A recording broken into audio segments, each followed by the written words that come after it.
What's going on, guys? Welcome back to the podcast. And this podcast is brought to you by Merrick Health. And if you go to merrickhealth.com/RBP, you're going to see two blood panels of mine. One is a guided optimization, and the second is just a blood panel. Now, if you click on just the blood panel, you're going to get everything you need.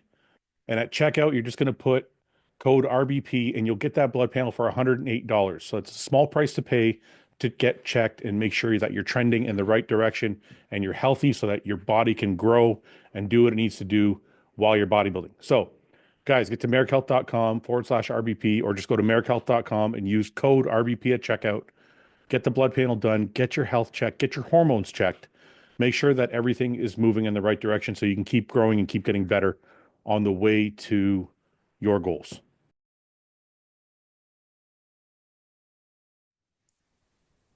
Are you just going to hold it for 2 hours? Kind of feels good when you hold it for a while, you know? It does feel good when you hold it because then when you actually go, well, two things can happen though. If you hold it, it can disappear and then you just get constipated. Or I don't have that problem. No. All right, Ian's going to hold his dump for it comes out, 2 hours. It comes out as liquid no matter what. Yeah, exactly. Not really holding it in, you know. Hello, Michael. Hello. As you can see, that's not my name. I'd prefer to be called by my name. I'm trying to carry my sack. Michael, you sent us a very nice photo of your progress. Yeah, he sent us a nice picture of his cock today, you know? Like, look at this thing. It's like, what do you guys think? I took some Cialis. Look how thick it is. Does it look bigger? I shaved it. Can I show this? If you want to. Look how good a shape Mike's in. Can you see that? Right? Yeah, you can't even see it as good as it looks, but he's fucking lean, yeah. If I hold it like this, you can see his abs. Yeah. Yeah, Mike, you look good, dude. You are stress will do that to you. What are you doing? Are you just like on a serious plan, or are you taking a whole bunch of gear, or both? No, I'm not. I'm taking 400 milligrams right now, just a test. That's it. 400 milligrams of test. That's nice. It. That's it for steroids. What about everything else? Nothing. How much growth hormone are you taking? I don't take any. I can't take any. It fucks me up. It fucks you up how? I don't know. It fucks with my joints a lot. Does it really? Yeah. I've in like my hands and like getting neuropathy in my feet and shit. It's fucking. I don't like it at all. I love it. I love not feeling my feet. I like it when my bones feel like they're growing. I'm like, oh, it's working. I just love anything that tells me the fucking shit is working, you know? Yes. Yeah. Whether it's good or bad. Any feedback is good. Yeah. When I'm getting those trend sweats, I'm like, fuck yeah. You're like, all right, it's real. It's really, really fucking good. Cooking with gas now. Yeah, meanwhile, you're just fucking dying, you know? Cooking with gas. Your body just screaming for fucking help. Mr. Williams. Well, what's up, bro? How are you, man? I'm good. Hakeem, do you know Mike? Yeah, I know Mike. How are you? What's going on, bro? Good. What's up? All right, back for week number 2. We didn't scare you away with the anal talk. No, I know. Mike, we had a very in-depth discussion last week about anal and first dates. And no, it was mostly around ass to mouth in first dates. Well, it started That's with how anal. started. It started with anal, and then Ian progressed it to ATM. No, I think Paul did. Oh, Paul did. Paul did. Yeah. I saw someone comment something about Paul had like a problem with it, or Paul thought it was. Was Paul's opinion on it? Of course. Yeah. Paul thought that if you end up having fucking whore. So I don't want to drag this out because we talked about it last week, but since you weren't here, Mike, I'd like to know your opinion. If you meet a girl, first date, and you go out, we said she's 45 as well. Well, let's leave the age out for now. You meet a girl. It's first date. You go out, you have dinner, you end up back at her house, and you bang. And what do we eat for dinner? You had your favorite meal. It's a good question if you're doing anal, to be honest. No, but I don't know if she didn't eat. If she ate something weird. Mexican. Mexican. Indian. No, listen. So you go back, you have anal. Do you date her again or no? Well, yeah, she likes to have fun, you know? See? That was what I was thinking. Okay, but do you marry her or no? Would you marry that girl ever? Well, that's gonna take time to figure out. I wouldn't judge her off that. Yeah, but you anal. would. What I'm saying is, you wouldn't discount her because she did anal on the first date. No, let's be honest, guys. The girls out there nowadays, just if you're lucky to find one that's a good person, Yeah, let all the other stuff slide. Yeah. yeah. That's a Paul good was point. like a hard no. There's like Yeah. no fucking. There's no fucking way. He's like, that's it. Yeah, Paul, like she could Paul's be more a like 10. I wish. He's Yeah. like I wish. It never happened, so I'm mad about it. She could be a 10 and like the fucking best person ever and Yeah. lets him fuck her in the ass on the first date. He's like, nope. Nope, you know? she's out. Nope, that's it. He wrote her off. Yeah, Yeah. but what if she's doing it strictly to please him because she likes him so much, but she would never do that with anyone else? That's what I told him. I said, you don't know if you're the first guy she's done that with. He's like, oh, most likely not. Yeah. But she could like really like you and be like, man, I'm just gonna have to suck it up for this guy. That's what I said. Yeah. He's just a weirdo and he's I into guess you this never know. I think Paul is just old school, man. Yeah. Well, he is 52 years old, so Fucking Yeah. Italians. That's probably more the answer. Yeah. Mike, how was your week? You've been away. What's going on? It was good. I mean, aside from my dog passing away, but Yeah. other than that, Sorry to hear about that again. but Are you doing okay? Coping? yeah, we're better now. It was tough for a bit. Yeah. It's just getting used to coming home and you're used to like certain energy in the house, right? And presence. And now it's just like you're looking like, where the fuck is this? But she was a lump, right? So she didn't really move. So we always knew she was in one spot. She's just not in one spot. yeah. Yeah. Well, But- I'm sorry to hear that, man. I think we've all gone through it now. Akeem, do you have dogs? Nah, but I do have a funny story about dog though. All right, hit me. So a buddy of mine hit me up yesterday actually. He owed me some money and he hit me up. He said like instead of paying me back, he's like, I'm gonna give you a dog as the payment. What? Yeah. You're like, oh, deal. and Yeah. that's Why- okay. What kind of dog? So it's shit. He said it's something fluffy something.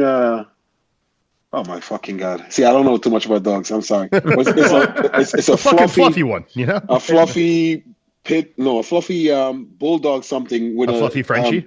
Fluffy Frenchie. There you go. Oh yeah, the furry Frenchies, yeah. Yes, yes. A Yeah, fluffy those are Frenchie. worth a lot of money though. Yeah, he's selling it for a lot of money. Yeah.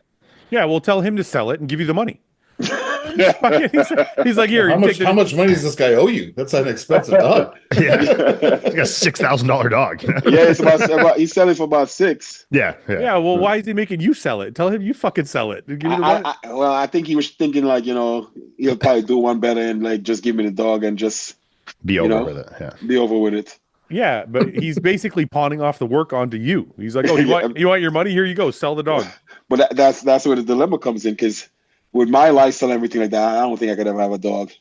And What? plus a little tiny dog like that is definitely not going to suit me. Me big walking around with a little tiny dog. I don't know how that's going to look. What? So- Why can't you have a dog? Are you just gone all the time? Yeah, traveling, going to the gym, like doing all that stuff. Like, Yeah. I don't have the. Especially a puppy. Yeah. Yeah. Yeah, So- but I like that you're self-aware though, because some people will go get a dog even though they don't have Yeah. time for it, and they'll just like leave it at home by itself and shit. Yeah. So, well, I think you should tell the guy to sell the fucking dog and give you your money instead of making Well, you do the work. he had about 6 of them. He sold like 5 already. And have 1 left. Yeah. Well, I if he think sold he- 5 there, he's got fucking 30 grand. Give you 6 grand, you know? He's got the money. Scamming you. Pay up, motherfucker. You got He's it. scamming you right now. Yeah. That's fucking funny. Yeah, it's the last one that's like the fucking shitty runt. He's like, here, it's Yeah. worth 6 grand. Yeah. Because he actually there was a black one and a gray mixed with black, and I actually liked the gray one. And he's just like, nah, that's a superstar. It's already sold. Yeah. Yeah, those like Merles and like Grays Yeah, and shit are worth more. Yeah. Yeah. I got myself. I've actually been looking at. I messaged the girl that I got my female Frenchie from the other day, just like out of the fucking blue. I was just like, "Hey, you still breeding?" You know, You still have 2, right?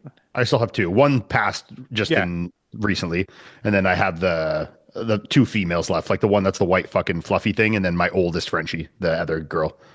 Yeah. Speaking of knowing yourself, I think I'm a one dog person. Yeah. Yeah. Well, you got a crazy Frenchie.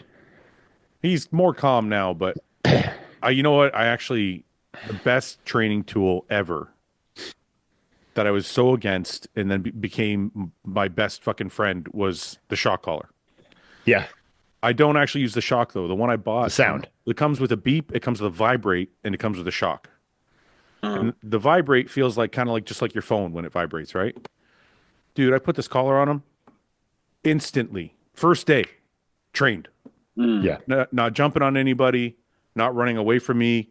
I buzz him with the vibrate. He comes back and sits at my feet. Yeah. I'm like, this is. They're a good tool. Yeah. I stopped yelling at him. I thought like he's just a fucking saint. Only had to kick him once that day. But he learned quick. Listen, I'll tell you guys the truth, man. Before that, I was yelling at that dog every day. He pissing on the carpet or fucking jumping all over people or like whatever. I would trade a vibration on the neck a couple times over yelling at him all the time. It's like any day. It saved us both a ton of stress. Yeah. If they'll respond to the vibration, the beep, that's a great tool because then you don't have to fucking zap their ass. I didn't want to zap them. I tried it. I tried it on myself. Like I held my hand there. It's not nice. Yeah. No, it feels like kind of shitty. I'm like, I don't want to do that. So. Oh, the Dell's not working today, boys. I've got some problems, Ian. Yeah. Yeah. I'm trying to reboot her. You don't get your shit together, Paul. I think for swear Paul's, to God, dude. Paul's birth. Listen, for everybody watching, Paul's birthday is August 5th, and I think if we start a GoFundMe for Paul's Mac. I just need an update. No, you don't just need an update. You need a new computer. We'll get a nice fucking MacBook, you know. Listen, how do I switch to everybody? You swipe gallery. Swipe. Okay. Got it? No, I just swiped myself off now. Oh, now you're God damn No, it. I can't see anything. Just swipe to the side. Yeah. Okay, what I press on? I got the button on the bottom. Don't press. Just swipe. Hold Just the button swipe on the the screen. side of your phone. Hold the button on the side of your phone. Wait, button. No, there's several. Big button, the big one. Just hold it Big down. one. Paul, no, just go like this, Paul. Just go like this. Like that. This one right here. Like this. Ah. Just hold it down. There you go. All right, I guess. Okay, Paul. Sorry. I got myself in a little bit of trouble. I thought we'd talk about it before we go on to anything else. Is it speeding related? No. I mean, online. I don't think I got myself into a little trouble. I entered into a little debate because I was really, really annoyed by it. What, the women's shit? The women's my God. equal pay stuff. So Linda Murray fucking Linda. said some shit, and Buys and Tries reposted it. So I'll just go to Buys and Tries. And Linda Murray was... Linda Murray talking shit, bro. Did you take it down, or is it... Where the fuck is it? Man, he posted a lot of stuff in 2 days. Okay, it's right here. This is directed at Arnold. It says, what an announcement. You're sick and tired of waiting around. I'm sick and tired of waiting. In 2025, there were only 3 women's divisions at the Arnold with 18 women total receiving prize money. It goes on, 18 women split $100,000, while third place men's open winner received $100,000 alone. Then she goes on to talk about all the followers. 18 women have 3.3 million followers. Third place only has 850,000 followers. Mind you, first of all, followers don't matter, but this stat alone totally crushes her argument. I know. That's one person. It took 18 women to get 3.3 million followers. It's one guy has 850,000. That's Derek plus Nick is 3.3. Yeah. You know, like. So I'm like, so I guess. Wait, let's see what she says here. Let me. And even that, it doesn't prove it because the conversion rate on like men actually going to the show, like following doesn't mean ticket sales. Well, that's you know? what I said. That's what I said in my rebuttal. I was like, followers mean nothing. And we saw it clear as day at Pittsburgh, and you see it at every other show. Like Pittsburgh, we were there, and we even commented on it. Like when the men's open finished and the women's classes were after, the place cleared out. It's just a reality. 1 second. Is the same thing just happened at New York Pro also? Yeah. I mean, the thing is, and she should know this. Back in the day, the Olympia used to have men's night and women's night. The reason that the Olympia is now where it is, where they have it, so men's open is always the final division to go, is because not many people bought tickets for the women's night. Yeah. So they need to have it so the men are the last people on stage so that the crowd stays there for the entire show. Let me just play this, Ian. Yeah, I saw it, but voters at the Arnold to $750,000 for first place. Well, I love numbers too, and I want to share this information. At your show in 25, there were 18 women, 3 divisions, and 18 women received together, they split $108,000. You gave to your You know what? I'm not even want to. She's just repeating basically what I read. You know what I love about that the most? She's so deliberate in her like opinion that she's like, it's got to be right. And Yeah. I like that she did this the whole time. and 'cause yeah, that made and me she's believe it. That's what I mean. It's so deliberate. It's like very slow and like, Hold it, Mike. oh, you're like, I like numbers too. I'm like, you're very, very wrong. Even though you're talking with all the confidence, it doesn't change anything. Like even if Andrew had 5,000 followers and all those women had 3.3 million followers, if everybody gets up to leave when the women's classes go on, that's all you need to know. Like I guess it just Crazy too. I think Linda Murray is one of the best female bodybuilders of all time too. If not the best. agreed. Yep. From Detroit. It just feels like it's like a weird. You want to point out inequality, but you can't. You're relying on like fake numbers to hold it up, and it's like Yeah, we but all is it? know. But It's is not, it? it's just like you're holding up these phantom numbers of followers and stuff. Like Ian said, they don't equate to dollars directly.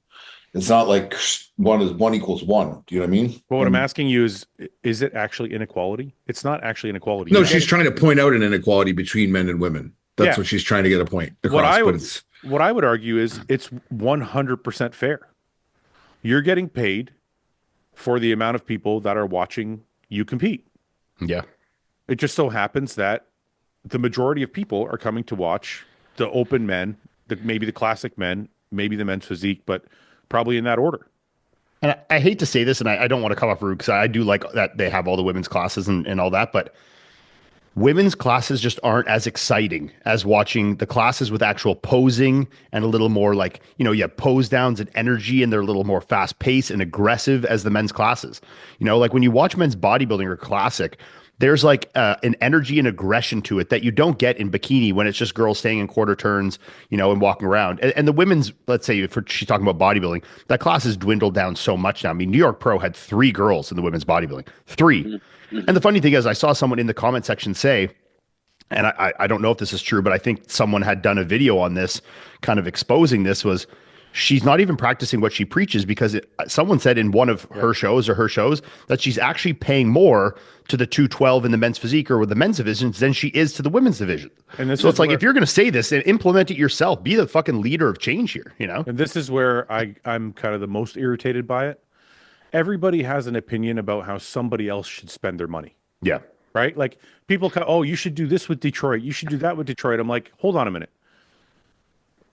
Me and Paul have been doing this for almost 2 decades. We know what brings people in, and we know what keeps people in the seats. Mm-hmm. You know what I mean? Like, it's easy for someone else to say, well, you know what? Arnold should do this and Arnold should do that. It's not your money. Like there was one comment earlier on the next post, because another female bodybuilder posted today that she was saying the people that commented are basically out of touch or something like that.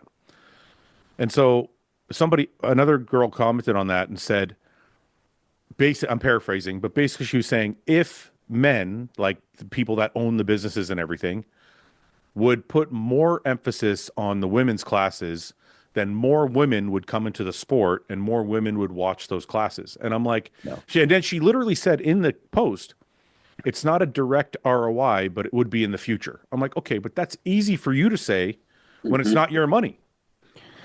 Yeah. If I don't want a direct ROI, then I'm like, yeah, just go spend your money. You're not going to get it back right away. You'll get it 10 years from now. The thing is too, it's Arnold's show, and Arnold was a bodybuilder. Like for you were a bodybuilder. You started your show by having only men's bodybuilding. Yep. Like this isn't an event that's sanctioned, like where the IFBB is like the federation that runs all the shows, where it's like, okay, maybe, we should have a bit more, whatever. This is a guy's show. Like this is his show. He's Arnold Schwarzenegger. He's like one of the greatest bodybuilders of all time. If he likes bodybuilder and wants to incentivize bodybuilders to be at a show, then he has more of the right than anybody to do so. I mean, every promoter has the right to allocate, as long as they're doing whatever the minimum standards that the IFBB dictates for prize money, as long as they're meeting that, they have no obligation to promote a division more. And back to your point too about promoting the divisions more at the amateur level and even up to the national level or even the pro level, there's a ton, if not more, competitors in the female classes than there is. You go to an amateur show, it's 90% bikini competitors, and now wellness and stuff like that. You'll get bodybuilding classes with 3 guys, a classic physique with 6 guys. You'll get a bikini class with 15, 18, 20 girls. So like these classes at the amateur level are more popular, and as a whole, they're probably more competed in, but that doesn't mean that it's going to bring more money. These aren't necessarily the people that are traveling to a show like the Arnold or the Olympia, buying tickets, getting flights, buying hotels. That's generally a bit older of an audience that's a little more established, that are, generally men's open, or now kind of developing to classic physique watchers because it is the most similar to bodybuilding, Akim, what are your thoughts on it? I mean, it's the same concept as the WNBA versus the NBA. It's the exact same thing. At the end of the day, it comes down to ticket sales. Right. Who's actually coming to see, bodybuilders perform, or who's coming to see women's division perform. And at the end of the day, it's most likely they're coming to see bodybuilding, like men's bodybuilding. And there's a very easy way to do this. And I saw someone else say this. If one show wanted to do this, like a big show, and you had Friday, all men's classes, 1 ticket. Women's classes all Saturday, 1 ticket. You could do that and see how it would dictate for you. And I guarantee you would be, well, we wouldn't be surprised, but the women saying this would be surprised, But like, for example, I just was in attendance at the New York Pro, and I went there for the 12 o'clock show, and the big boys came on at 12. As soon as the open bodybuilding got off stage, the crowd disappeared. Yeah. Same in Pittsburgh. Yeah. They were gone. And that's why they keep men's bodybuilding till the end. Yeah. The crowd. As soon as the big guys got off stage, the crowd was gone. Yeah. And Arnold doesn't get credit, but when women's bodybuilding was a little bit more popular 15, 20 years ago, he had the Miss International, which was one of the biggest women's bodybuilding shows at the time. So like, how come he's not getting any credit for what he did? Or grow. I think that class has just dwindled. Yeah. I think Arnold as a whole takes a lot of shit for somebody who's done more than almost anybody in the sport. Right. Literally, yeah. Like whether you like his politics or don't like his politics or whatever the fuck bullshit you are paying attention to, when it comes to bodybuilding, I literally think there's like one person, and that's probably Joe Weider, or maybe Jim Mannion or something, that's done more than Arnold For sure. To grow bodybuilding. So he gets a lot of shit for somebody who's done as much as he's done for the sport. I understand. This is an argument I would understand if it came from like Linda Murray or from whoever. If they made an argument that like we would like to be a little bit more front and center in the sport, we would like to have a little bit more stage time, maybe we would like to have, something that would help them gain more fans, I could be like, okay, I can get behind that. I can get behind that. But when you literally point and say, we want more money, you should give us more money. Yeah. That's just an equation. That's not an emotional thing. That's an equation. How many people are coming to watch you? I will pay you. I will pay you as a direct result of that. It's not a personal attack. It's not misogynist. It's not sexist. It's not emotional. It's literally just capitalism. And also, like, instead of criticizing what others aren't doing or are doing, why don't you do something to help advance it? Remember we were at the Pittsburgh show? Remember those fitness girls that were at Pittsburgh were coming to all the booths and like trying to promote fitness to get the fitness category popular again? Like, that's what you need to be doing if you want to grow women's bodybuilding. Promote it. Yeah. Well, and that's the other thing is she has a show. Yeah. She has a show. And there's nothing stopping other women from having a show. Right. And if you want to pay the women more, go find sponsors. There's female supplement companies out there. They cater mostly to women. Go get those supplement companies. Say, hey, we want to pay the women $50,000. We want to, would you help sponsor the show? Right. But you're not doing that, and then you just want to point at somebody else's bank account and be like, "Give me your money." So, okay, so we're all kind of Mike. Anything else to add to this? No, I mean, I think like you said, giving them more of a chance to be seen and kind of promoting them would be a benefit, but I don't think that means you automatically have to pay them more. No, I agree. Yeah, because I mean, there's a lot of women's physique girls out there and women's bodybuilding, but I would say women's physique girls who are absolutely insane. Like their genetics and their shape and like everything to do with like some of them are more complete than a lot of men out there. Yeah. Oh yeah. And so like promoting them and having that be having them come on before like a major category or having them come on between things and like really showcasing them might give them more of a look, right? Because like we can go to shows like different shows and we'll miss completely like the women's physique. Do you know what I mean? Because it's not happening at around time we want to be there. So if you kind of sandwiched it in between divisions where people are sticking around, maybe then people can really appreciate what's going on with those girls' physiques because they look crazy, man. There's some fucking wild looking girls out there.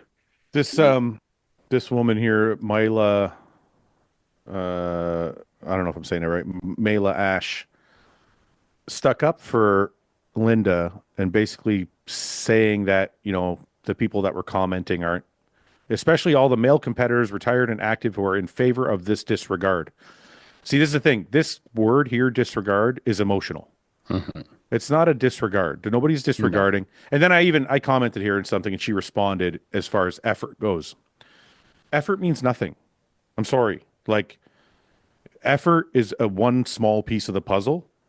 You could listen. I might work harder than. Let's pretend I work harder than Greg Doucette, but Greg Doucette has 3 million fucking YouTube subscribers. Doesn't matter how hard I work. If people like watching him more, he's going to make more money. Mm-hmm. That's all there is to it. So it doesn't. Nobody is saying that women's bodybuilding they don't have a lot of effort. They don't work hard. Most women I've trained with probably trained harder than I did. It's not a question of effort. It's a question of relevance. Yeah. So I think that line of thinking that like, well, we work just as hard as everybody else does. Like, yeah, of course you do. We bet. Yeah. Yeah. Nobody's disregarding that in any form or fashion. It's, do people want to watch it? That's all that really matters. So, okay. Well, we don't have to beat a dead horse. I just want to bring it up to get your guys' opinions. I do want to go to predictions though. Wait. I missed the New York. Who won the queue for the New York? We're gonna look. We're gonna look right now. We're gonna pull it up now. That's all that matters. Akim's invested. All right. Hell yeah. All right. Let's see. We got last week's results. New York Pro View. I got killed. Results. Your results. Akim Williams wins. Really? Fouad Champion over here. Look at fucking first time on the show. Fucking beats everybody. You know what made me win? I changed what's his name? Hassan. I changed Hassan. Remember I did the last minute change? Yeah, you did. Yeah. And I think that's what made me win. Wow. What'd I had it right on the money. You had Sass in fifth? I had Sass in. No, I didn't have. You had him in fourth. It's right here. I had him in fourth. Yeah. Everyone else had him third. So he's off by one place here, By and one then place, you're off by 3 places here on Gianluca. Yeah. And then that was it. I thought I looked at this the other day, and you were seventh, and I was sixth, Fouad. No, dude, you're in fifth because you suck. And I literally have a screenshot of this. I think where you were in sixth. You must not have refreshed it because it probably didn't have the new standing. Huh. Okay. Yeah, I know that hurt your feelings really badly. You were ready to pounce. You're like, I kicked your ass. No, you didn't, dude. You're way down here. I think you changed your things after. I did not change anything. Sounding suspicious. I had all of it right except for Sass. And Gianluca fucked me a bit. What did I have? Let me see my predictions. Iain, you're getting fucking spanked this year, dude. What'd you have wrong here? Sass, Nick Williams, Crizzo. See, I'm more accurate than you to there. No, they're not. Those are all wrong. No. Yeah, they are. You had Sass third too. Yeah, but Regan was fourth. I had Regan in fourth. Oh, Regan was ahead of Crizzo. No, Regan was behind Crizzo. What did I have here? Yeah. I had Regan fourth, Crizzo fifth. See, I had more accurate than you there, so you beat me on the lower levels. No, Regan was fourth. I had him fourth. I had 0. Oh, he was fourth, but Crizzo was third. Yeah. Oh, well, Where you have Crizzo in fifth? I had Crizzo ahead of Regan, which was right, but then that makes Regan more places wrong. Right. So you fucked up. You're wrong. You lose. That's nonsense. Well, I'm sorry, dude. You're fifth I'm technically more accurate in the placings. Well, you can try and do as much mental gymnastics as you want. You're fifth. All right, let's take a look at the global results here. Ryan McAllister won last week. He got all of them right? What the fuck? Yeah. Holy shit. He got every single one right. Really? Wow. Top 6? All of them. Look, places off. 0, 0, 0, 0, 0, 0, 0. He got every single one right. Of what, top Crazy. 10? That's like the first time I No, think the I've whole 11. Yeah. all 11. Yeah. Mm. There was 12 guys, I think. No, there was 11. 11 That's guys. a that's a fucking fake account. That's Steve Weinberger. Yeah. And this Quim Bonda guy has 2. What do you mean? Look, He's second. and then look below. Oh yeah, he does have 2. I wonder if you just paid This guy's twice. fucking hedging his bets here. 2 accounts. Fucking bots. Where the fuck am I on here? What's my placing?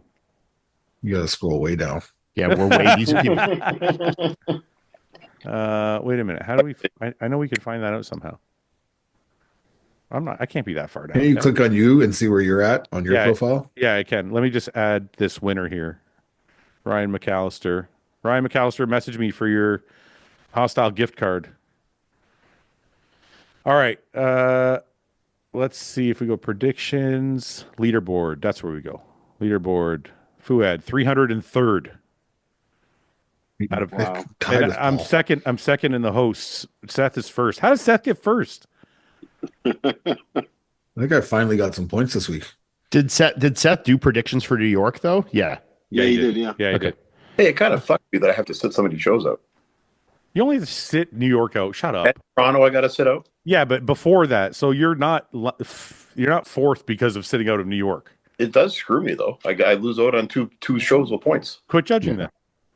Give it up. What's more important to you, Paul? I just got a courtesy like 50 points. All right, I'm 303. Let's see. Where's Mike?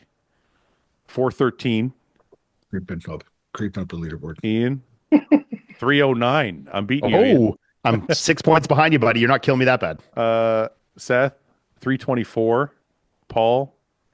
That doesn't. I should have an asterisk. 427. You don't get an asterisk. You just that's it. Games played. Yeah, like games played on there too, though. Let's see everybody here. My buddy Julian's like third place overall. Holy shit. Oh, Yeah. Man, I'm just gonna start texting Julian and be like, "Give me the fucking predictions here, bro." I think I He's got obviously doing something right. It's funny how things change. This guy was first for a while. Hassan. Now he's all the way down in 19th. Yeah, but I mean, it's not that 2551 to Yeah, it's not a lot. 2700. No, 2990. I mean, that's a 400-point swing. That's a lot. All right. Well, all I know is I'm in second place, and I'm only 3 points behind Seth, so I'm working. Okay, let's check the fantasy picks. Group mode. What's going on in group mode here? We got. Where's the leaderboard? I'm spanking your ass, Ian. Fuck, man. Well, I'm still in second. I'm doing all right. Mike, 25 points. What the fuck's happening? It's early in the year, Mike. Don't worry. Last for the weekend. whole year. Yeah, this is for the whole year so far. All right. So what is that? Where's past? Is this for our group or the? Yeah. No, this is our group. Oh, okay, yeah. All right, let's take a look at the world. Global mode. Ranking 323.5. That's my ranking. This month I was 260. Oh, I'm 19th. I'm 19th in the world, bitches. Damn. What are the rest of us? Okay, let's see. Where's Ian? Oh my god, yeah, you have 300 points. We're gonna be way lower. Ian's 841. Yeah. Oh, dude. Oh, fucking, I'm 1,004. Seth, 930. Paul, 867. Mike, 908. I'm killing you, motherfuckers. We all suck. Monthly ranking, I'm number one. How's Mike 908 and I'm 841 when I have like 3 times the points he does? Because that you have 3 times the points in group mode, not global mode. Oh, okay. Yeah. All right.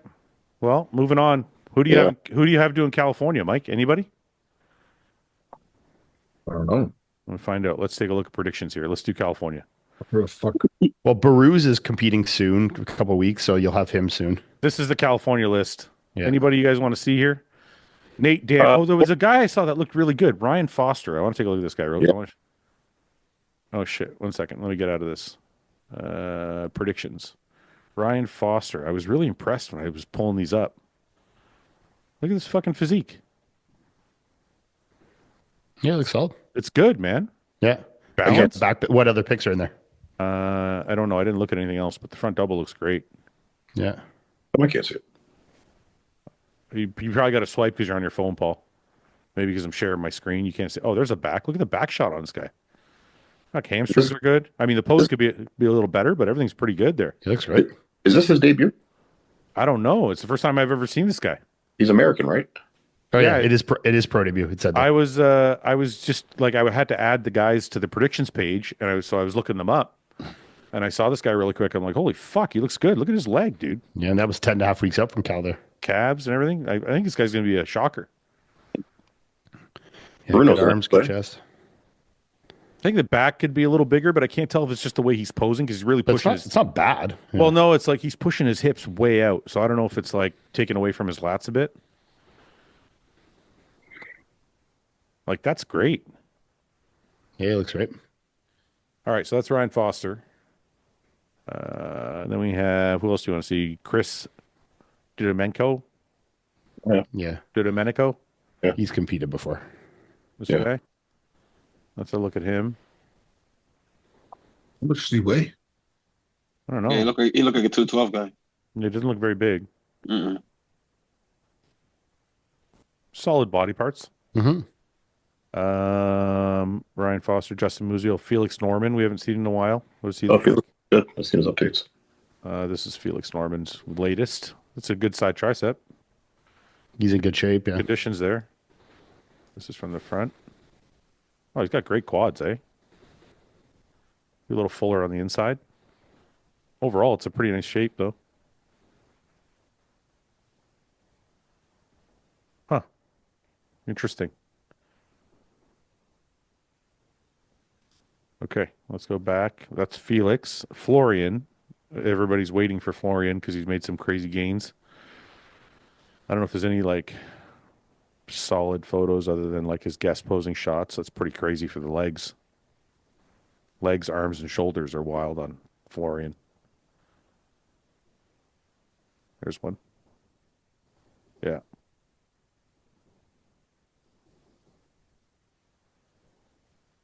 Okay. Anybody else you guys want to see? Bruno Santos. Sorry? Bruno. Bruno's latest. We didn't look at who's Jonathan Padillo. Okay. This is Oh, he looks Bruno. like he's in good shape. Yeah, it looks big too. Yeah. Look at the fucking back on this guy. Watch this shit. You gotta be careful with that back getting too big. It's gonna make his legs look small. Yeah, he looks good. It's in shape, that's for sure. Yeah. Look at the back on this fucking guy. Jesus. Ooh. Okay, that's Bruno.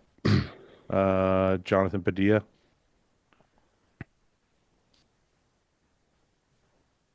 I don't know how close this is. He's coached by Patrick, but this seems like it's got to be far out because Patrick wouldn't leave him. Like he looks a little bit out of shape here.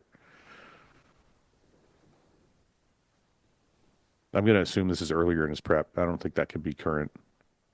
Yeah, it was posted 2 days ago. Yeah, I know, but I don't think Patrick would leave him. I mean, it's not always in control of the coach, but yeah, I see what you're saying. It's the conditioning is definitely not great.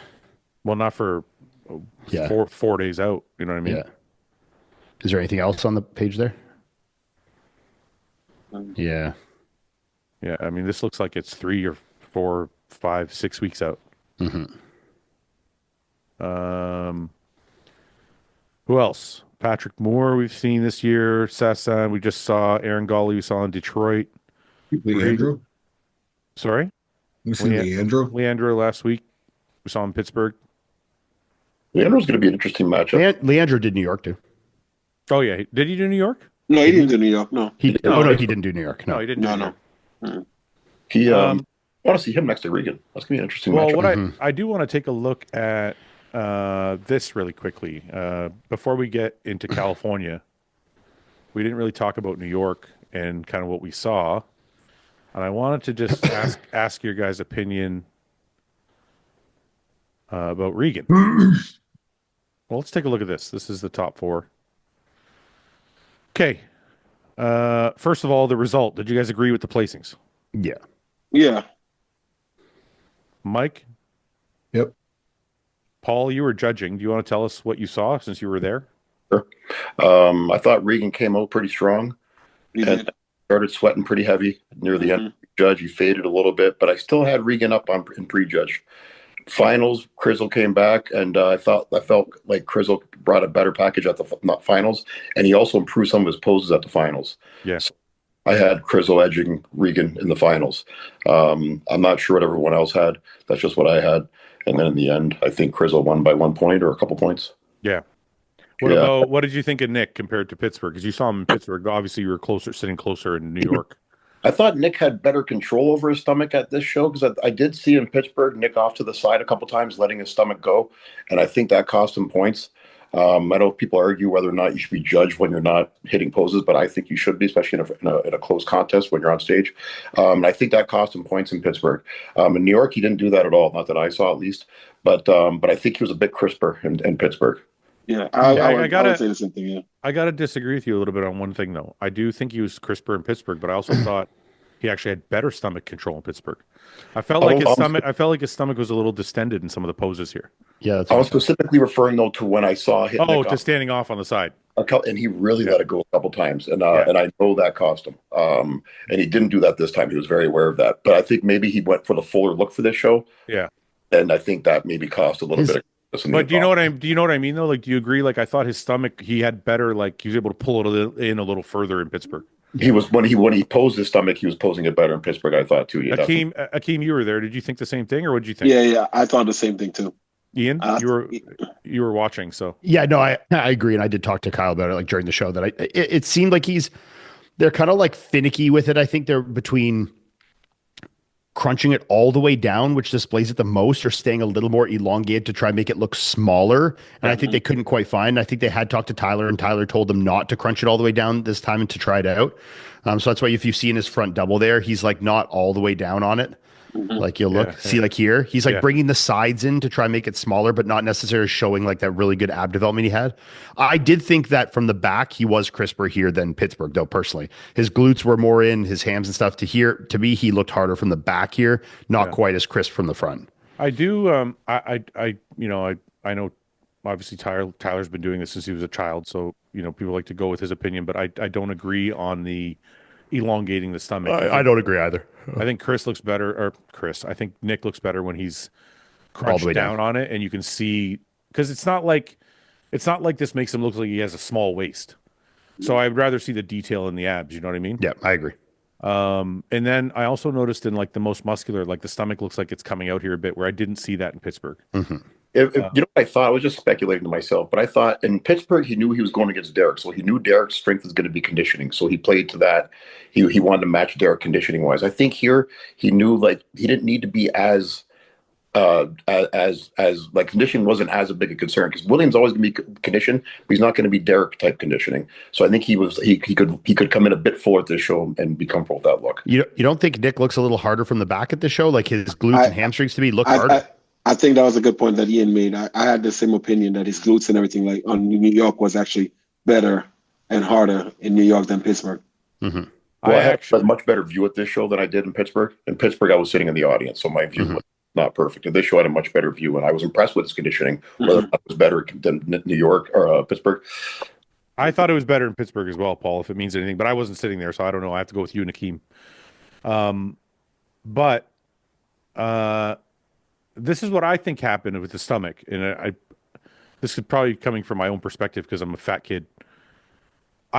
I'm assuming he finished Pittsburgh, was pissed off with his placing. He started eating, and then realized the next day or the day after that he could jump into New York and do it, and he tried to bring it back down. You think if you ate hard one night that by the next week it wouldn't come back on the same? I think it depends what you ate, it depends how much you ate, and it depends how bloated you are, and if you have that problem already. If you don't have a distended stomach, like if you don't have a waist issue, then it's going to go away and you're going to be fine. But if you already have a waist issue, dude, listen, if I fucking binge, and I'm not saying Nick did that, I'm just totally like making this up. But if I binge, it's like fucking 4 or 5 days before my stomach comes back down to like completely flat. Because you just get inflamed and irritated, and then it's like you have this bloat. So I don't know. It's either that, which I don't think happened because Nick's not really like a binger, like from what I know.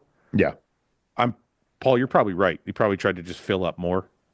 That's what I think. I think he was more. He knew he had to come in diced to beat Derek, and I think this one he knew he didn't have to come in quite as diced. He can come in a bit fuller. I gotta say, Bonac looked really good though. William, I talked to Nick after the show, and we talked about each pose. And I told him, I was like, William pushed you. In my opinion, William pushed him on the side poses. Yeah. The front and back poses, I had Nick, but the most muscular, I love William's most muscular. Well, I could see how you would say you'd push him on the side tricep. I mean, that's yeah. William's so thick, and that he's so impressive from the side, so dense, and very balanced. Yeah, I mean, he's not far behind on all the shots, to be honest with you. William's a great body. In my opinion, it was a straight victory for sure, but it wasn't a blow by any means. Yeah, like this, I can see what you're saying here on the side chest. Like William's just very crisp and very polished in the way he poses, and Nick's just so big, man. Yeah, I know. Yeah, I didn't. Yeah, I'm not saying William won those poses. I'm just saying they were a little bit. Yeah. Nick's back double is just fucking mental, though. Akim, how did you feel about William sitting there? I probably would have given William the most muscular shot. I think he killed Nick on that one. This one here. Yeah, he killed Nick on that one. Yeah, he got the best most muscular. Yeah, because that most muscular everything was just popping everywhere, man, when he did that shot. Yeah. Yeah. Okay, what about these two? Because this was kind of the talk of the show as far as like competitively. How did you guys all have this? What? Well, Paul, we know how you have it. You told us how you judged it, but Akim, how did you judge these two guys, 3 and 4? Well, when Regan first came out, I was actually shocked. I was just like, holy shit, he's on. Yeah. Mm-hmm. And the first time he came out with this individual posing, I was like, holy shit, he looked amazing. Yeah.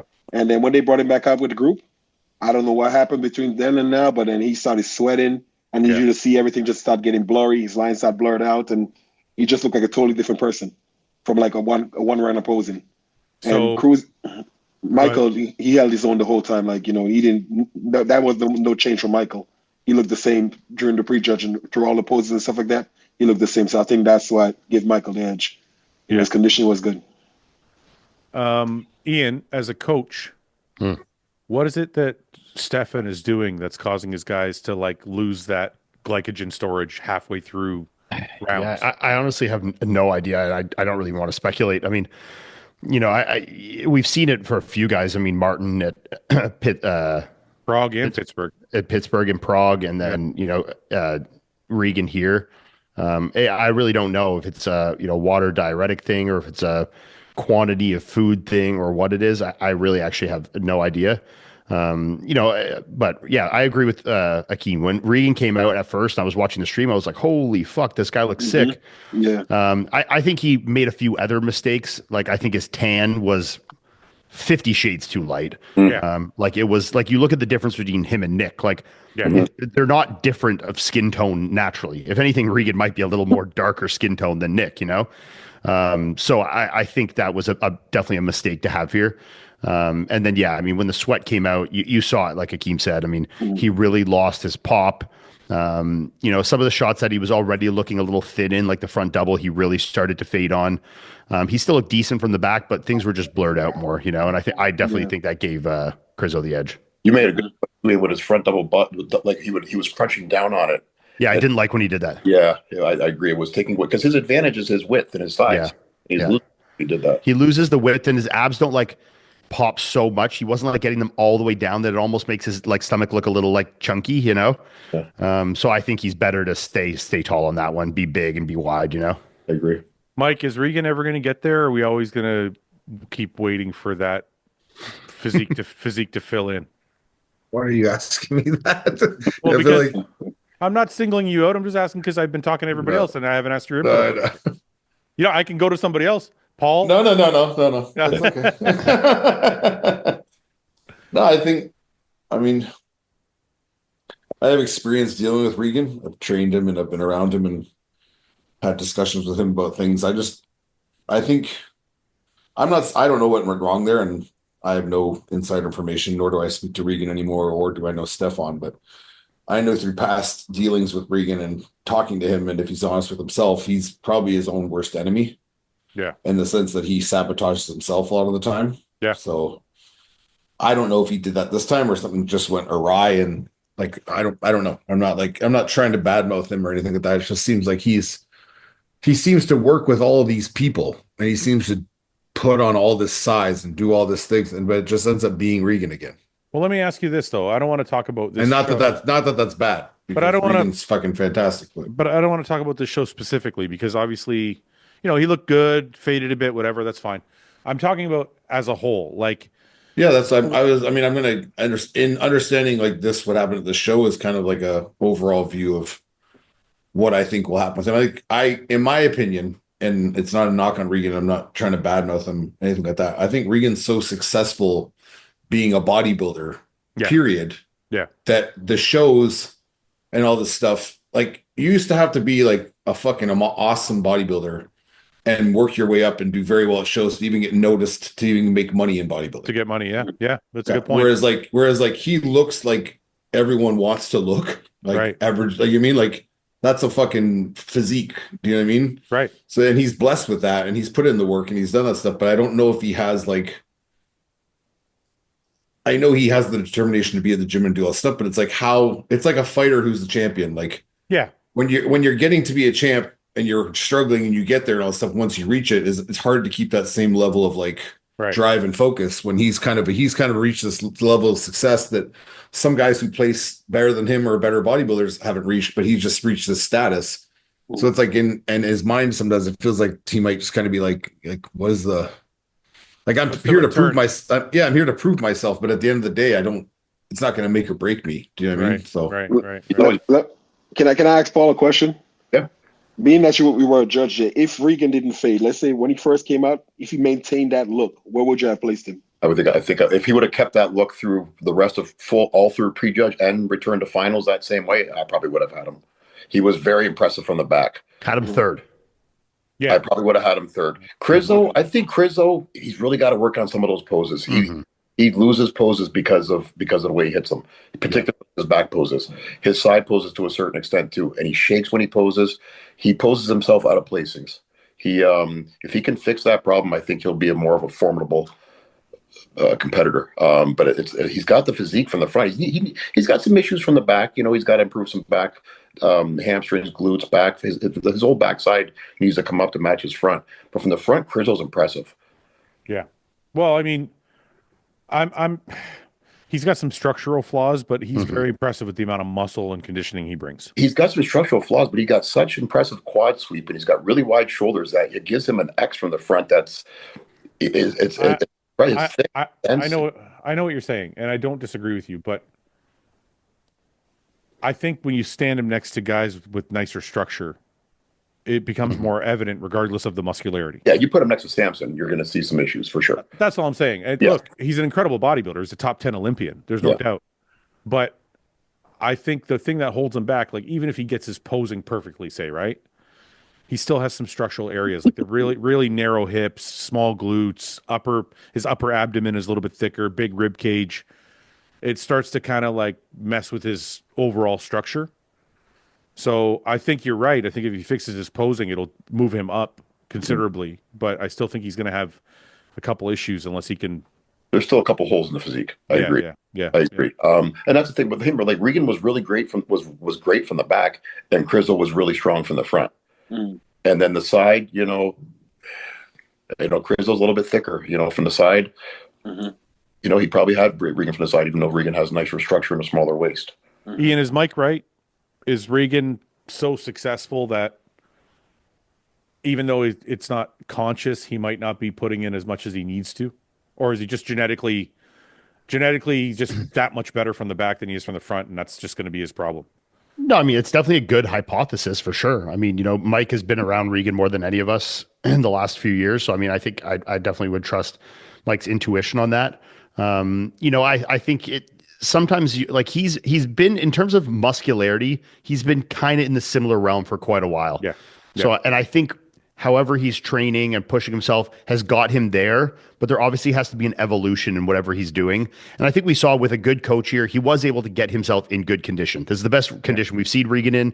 So we know he can get in shape, because there was a while where it's like, he's got this beautiful structure and blah, blah, blah, but we never see him in condition, Right. And now he's proved he can get in condition, but the next thing will be proving that can he really add the muscle where he needs it, especially in the front shots, so the arms, thickness of the chest, lats, quads, stuff like that, to really display those front shots better. And to me, that's coming down to training. I don't think that's a nutrition thing.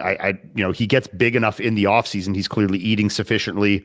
I think this is a targeted issue in terms of training. I'm not trying to speculate too hard, but probably effort in training was good enough to make him a very good bodybuilder and make him very successful. And he has this beautiful physique and he's popular, good looking cat, whatever. But I think there needs to be, it can only get you so far unless you evolve in that, He's like someone that looks like if you see him in front of you in shape with his arms down, just staying there, you're like, this is a cartoon character. This guy's unbelievable. But it's like you said, as soon as the arms go up, all this just kind of goes, and it kind of spreads out, and it's not this bubbly round thing anymore. It's this like spread out wide thing that doesn't have a lot of density through the torso and like upper chest, like even your serratus, like it's not like there, like their lats are there and everything, but it's like not this density that you see when other guys throw up their shots. Like it still looks pretty thin in the front comparatively to the back, Back's insane. Okay, let's do some predictions, Akim. See if you can fucking win again.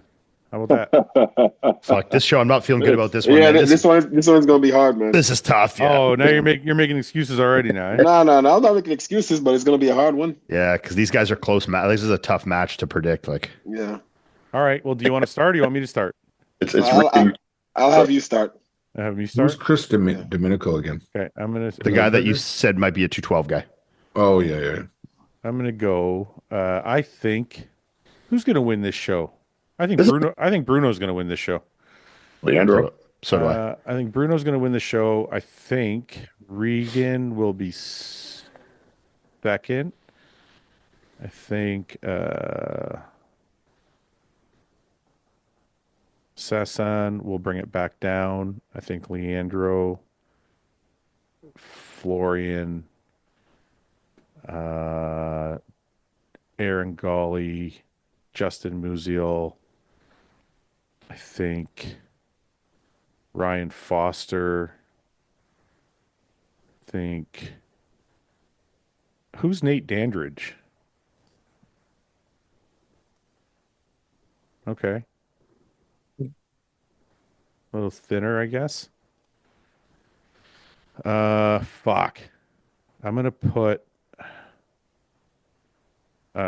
Chris DiDomenico in last. I put Nate Dandridge. I put Jonathan Padilla, Patrick Moore, put Felix Norman and Patrick Moore. I think that's where I'm going to stay. That's where I'm good for now. Okay. Anybody else? Ian, Mike, Paul? I'll go. Yeah, go ahead, Paul. Okay. I'm going to go Sauce. I think Sauce gets his win here. You're wrong. No. Dude, But it's going to be interesting because Regan's going to be good from the back and Sauce is good from the front. So it's going to be a good matchup. well, yeah, but you're forgetting how good Bruno is. Bruno's good, but I don't think Bruno. I'm going to say Bruno's going to come in better for his second, third shows of the year. Dude, Can we see Leandro again? Did you see how peeled he was? No, I haven't. I just showed him. I can't see it. Oh, I guess you're at a disadvantage, Paulie. Yeah, it's okay though. It's okay. You're confident, anyways. I am gotten more confident. I know what this is. This is from Jay Cutler. This is all Jay Cutler's fault. So Jay bumped into Jay. No, he didn't pull you aside. He bumped into you in the elevator. He pulled me aside. Yeah. He walked into New York, bro. He specifically went right to Paul. He pulled you aside. No, Jay bumped into Paul in the elevator, and Jay told Paul not to take shit from us anymore. I take too much shit from you guys. So Whatever. I keep my foot down. Don't listen to him. Don't listen to him, Paul. We love you. I think Jay's right. So okay. All right. Yeah. So what, Mike? You wanted to see Leandro? Yes, one more time. Okay, this is Leandro from the Arnold Brazil. This is Leandro from Pittsburgh. See him from the behind. He's got a good back. He's very balanced all around. I wonder if there's any back shots here somewhere. There's got to be. I thought I saw him post one like a little while back. There's just him on stage. That's him and Nick with Justin Musial there. You can see he's very good. He's just I don't think he's nailed his condition like perfectly yet. Justin's the German kid, right? Yeah, Is that right? yeah. Oh, there's a back shot for you. A back double, back lat. Love this guy's physique, man. Yeah. Yeah. I don't think he's peaked 100% yet, but his physique is actually really, really nice. Mm-hmm. Okay. You want to see anything else, Mike? How many total guys is there? Mike, are you looking at this or not? No, I'm writing my list. Oh, I okay. have a Well, fuck. list. I'm Oh, putting you this keep for going you. Okay. Paul, go ahead. Sass is not going to win, but you can put him there. Sass, Regan, You're putting Bruno in third? put him in fourth. Oh my God. Well, you can thank Jay for losing this week. Oh my god, my battery's getting low. Leandro third, Okay. Bruno four, Okay. Patrick five. Oh, this is going to be great. Patrick in 5. Yep. Paul, can I please? I implore you. Just No, let him do his thing, man. I think I put Patrick below. Hey, you're good, man. Good. We're all autonomous human beings. Let him do his thing. Okay, I'm trying to. Okay, go ahead, Paul. Patrick 5. Don't bully him, even if he's doing the wrong thing, Fouad. Let him do it. That's right. Jay said. Fuck, He needs to learn. He needs to learn. Jay I'm said gonna we get should all. the Even if he's self-sabotaging, just let him do it. Okay, go ahead. Number 6. Justin Musial. Okay, How far are we going? All of 13. You have 13, man. Oh, we're going all You still can't see the screen. That's why. No. 7. Is that where we're at? 7? If you swipe, you should be able to see the screen, Paul. Yeah, you can see the screen. Yeah. Oh, okay. And then you can expand it. Yeah, okay. Looky here. But I'm only getting a few of the names here. Where's the There's all the names right there. Ah, gotcha. Okay. Okay, well, yeah. Wait. I forgot about Florian. Too late. It's in the box. Florian ahead of Justin Musial. Okay, Florian ahead of Justin Musial. Okay, so Florian here 6. Yeah. Justin Musial 7. Yeah. Okay. 8. I'm gonna go Felix. Felix. Yep. I can't see the competitor list anymore. Here, there it is. Go ahead. 9. I'll go Aaron Gully. Oh, dude. Oh, maybe Ryan Forster. Ryan Forster 9. Aaron Gully 10. Oh my God. God damn, Paul. Ryan Foster 9. Aaron's gonna be pissed. Okay, go ahead. 11. Christy Domenico. Okay. What do I got left? You got Jonathan Padilla and Nate Dandridge. Okay, Jonathan Padilla, and then And Nate Dandridge. Okay. Yeah. Oh, you're gonna get fucking spanked this week. you don't get a big change in me. Yeah. I know. You know what? I can feel the confidence coming through the screen. It's sacred. I gotta have a talk with Jay. I gotta message Jay and fucking tell him. ruining my best friend here. Fucking okay. All right. Encouragement I needed. Mike, Ian, or Akeem, who wants to go? I could probably go. Okay, Akeem, go ahead. I know for a fact Cali is not about size, it's more of aesthetics. Oh, okay. And if you look at the previous winners of Cali, they all had great X shape and everything like that. So I'm going to go with, God, I might hate myself for this, but I'll put Regan first. Okay. Didn't Regan win it before? Am I thinking of Antoine? Can I just? I mean, Patrick Moore's won it before, bro. Like Patrick won before, yeah. So they don't really care about size that much. Oh, can I just? He's changing his mind now. Go ahead. No. I'm gonna make an argument. Here. Uh-huh. Regan's back shots are his best shots. Bruno's back is better. Bruno's got his. Regan got better shape though. Yeah. I don't know, but yeah, but maybe. Yeah, he does have better shape. Yeah. He's prettier, but he's not filled. He's not filled out. That's for sure. He's got a lot of gaps. The better poser. No, he's not a better poser. You're just making that up. He is a better poser than Bruno. You're literally making that up. I'm not. I'm going by Bruno's posing last time. No bullshit. Oh yeah, you're 53 years old. You remember his posing from last year. Yes. Don't fuck off. Vividly. Okay, go ahead. Regan. I'll put Bruno in second. Okay. Then I'll put Sass in fourth. in third, or who do you want fourth or third? Leandro. Leandro in third. Uh-huh. Yeah. Actually, no. Sass in third. Sass in third. Okay. Sass, then Leandro, Yeah. then who? Well, Oh God. You're just copying my picks now. No, I'm not. No. You had Bruno first. You got Bruno. Yeah, you had Bruno first. Yeah. It's a tough one between Patrick and Patrick. Dude, Patrick's like, Listen, he's a champion. He won the show before, so I'm not counting him out. okay. It's between him and what's the guy that did Detroit? What's his name again? Justin Musial or Aaron Gawley? Aaron Gawley in fifth. Yeah, you're literally just copying my picks now. No, I'm not though. I'm joking. You don't have. I'm joking. I'll put Patrick in six. Patrick is six. Okay, go ahead. And it's. Show me Justin again. Jonathan, sorry. Who? Jonathan Padilla? Yeah. This is Jonathan Padilla. Nah. Yeah, he wasn't in good shape. He has a lot of muscle, but he's not in good shape. Yeah. Can you show me Florian? We looked at Florian already. Here. I didn't. Here's Florian. Yeah, I'll put Florian in seventh. Huh. Okay. Ryan Foster in eighth. Okay.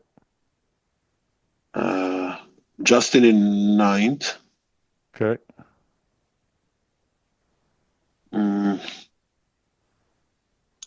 Who's Chris? What should Chris look like? Domenico?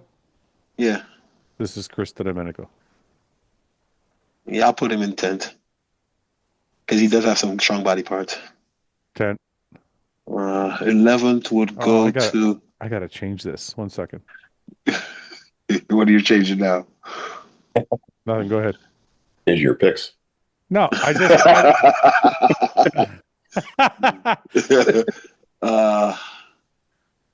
God.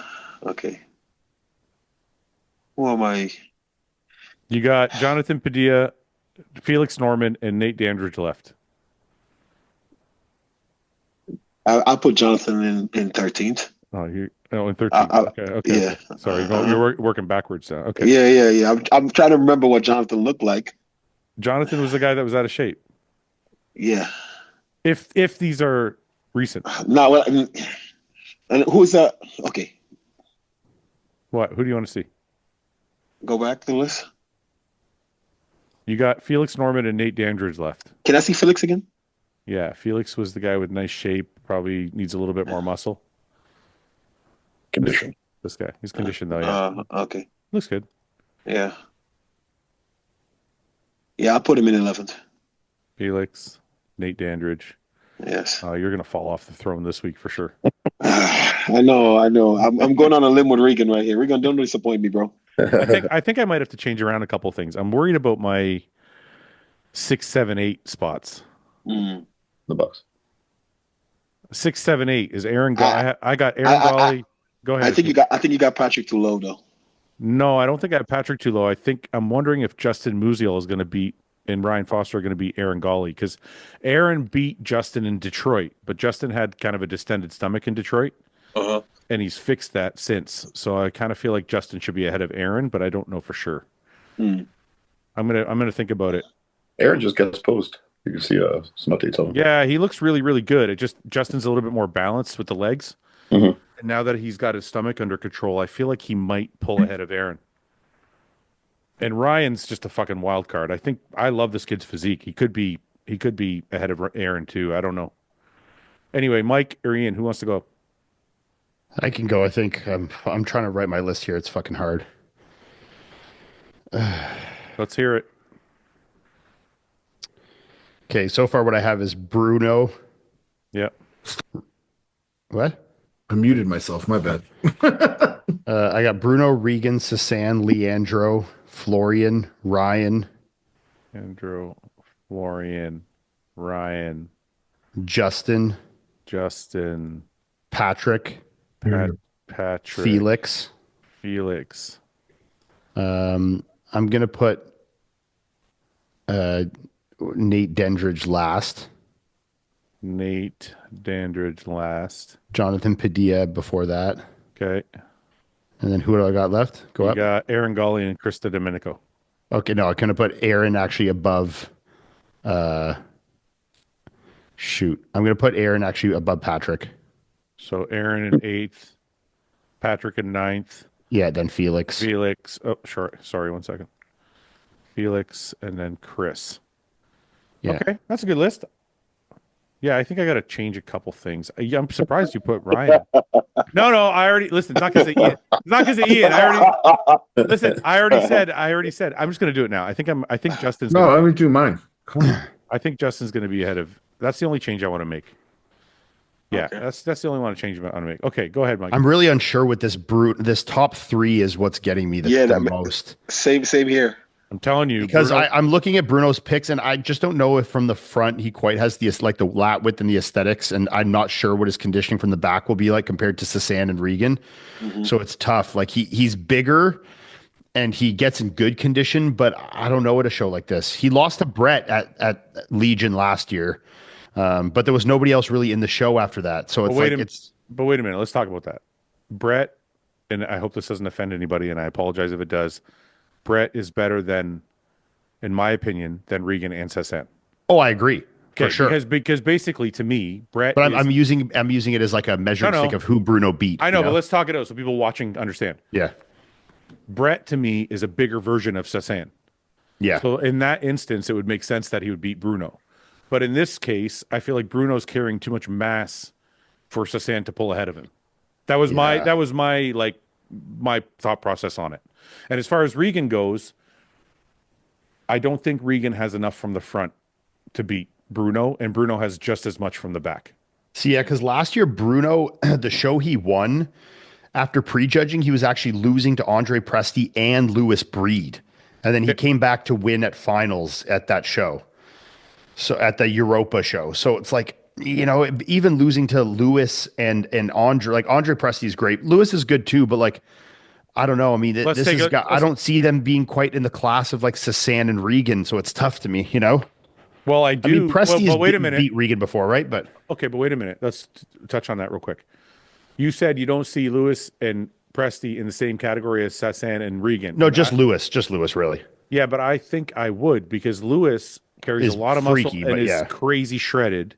He just doesn't have a great structure. So that's what. But I'm saying in terms of fitting structures together, and these guys all kind of have good structure. It's tough, I know, but what I'm saying is if you're pulling attributes from each one, yeah, I think Lewis has just as many attributes as Regan does. Like Regan's got a prettier structure, but maybe not as much muscle front to back as Lewis does. Yeah, and Lewis gets in better condition. Like it's not. I don't know. Let's take a look at Bruno again, so we can all just decide. I was just literally looking at his Instagram for 5 minutes there, like every picture I could. Like, look at the condition here. Look at the skin texture. I know, but go back. Yeah. And go down. No, go back. Go down. Yeah. Down. That. Keep going. The back double there. See, like that was only 1 week ago. Yeah, conditioning wise, is not wowing me, but like those glutes are big and not nice looking to me, Yeah, but shape and muscularity wise, this is crazy. Yeah, but if he shows up with glutes like that, his glutes are just like a bit of weird round shape, but look at the glute here. You can already see the striations coming through. Yeah, no, I agree. And watch when he's moving here in this. Look at this. Yeah, I mean, I did put him in first, but I'm because watching this when he squats down on the glute here. Yeah, it's from the side though. That doesn't mean anything. Yeah, but look at that. Look at it. It's like. Yeah, but then there. Yeah, you're right. See, like I have strided glutes at 25 weeks out. Like from the back is what matters, Yeah, I hear you. Yeah, that's a good point. It's tough, That was only a week ago, man. You can't go from having glutes like that in a week to be fucking peeled to compete with Regan and Sasan's kind of conditioning, But Regan's conditioning is not from the back, man. He was peeled out of his mind. Yeah, he was shredded. Yeah.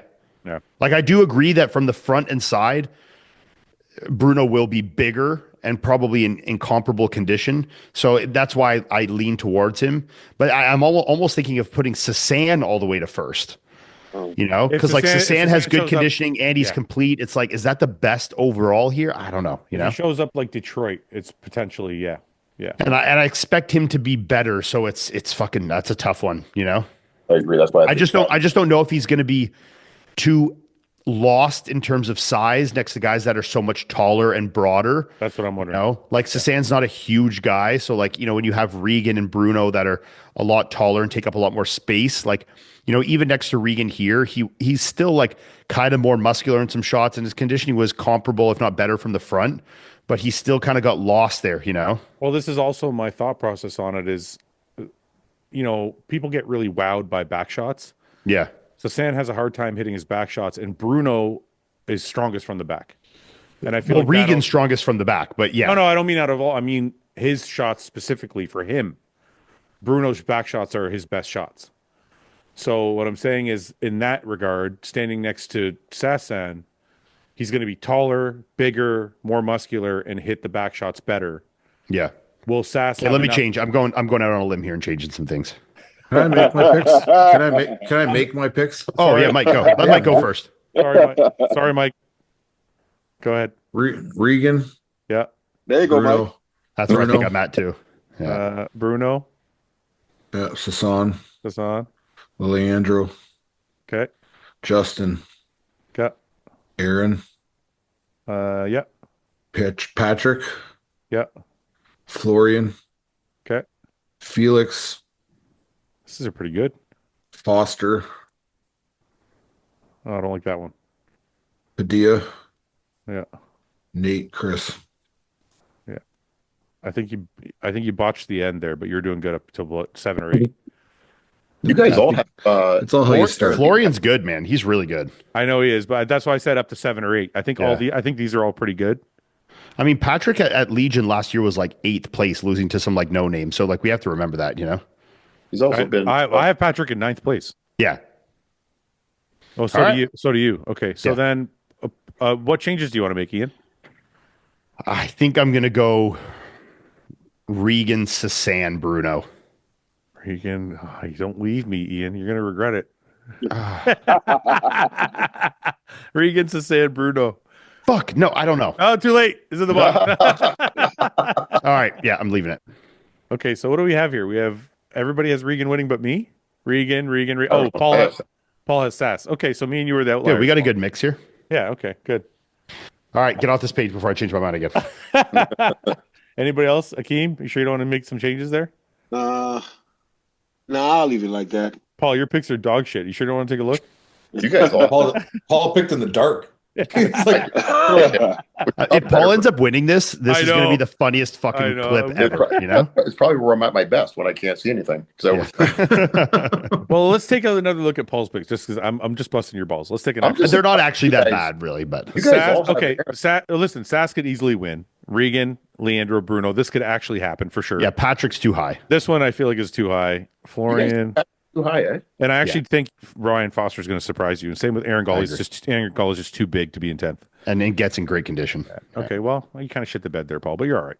I think you guys were sleeping on Patrick. You I think so? said the same. I said the same thing. I think you guys are still thinking of Patrick from like the 2020 Olympia. He was off at the Arnolds, but he still has. No, and last year too, man, he was like bottom shows and like No offense to Patrick. I think he's a nice guy, but I don't feel like his legs have come back since his injury. No, he's too small and his condition just doesn't quite get there. Yeah. It's okay though. You know, you're used to being at the bottom of the pack there, Paul. So it's all right. Not a bottom. Paul's a power bottom, Well, it's a power bottom. Yeah. and he loves back shots. I know that. Don't listen to Jay, Paul. We're your best friends, not Jay. Well, I do trust Jay's assessment.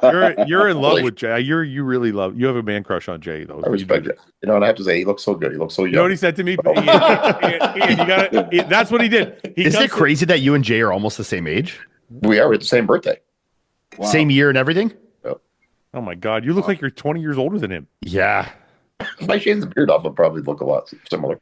Just dye the beard. Yeah. Yeah. I think you should dye it just for men. I'm a low maintenance guy. So grow your hair out and get a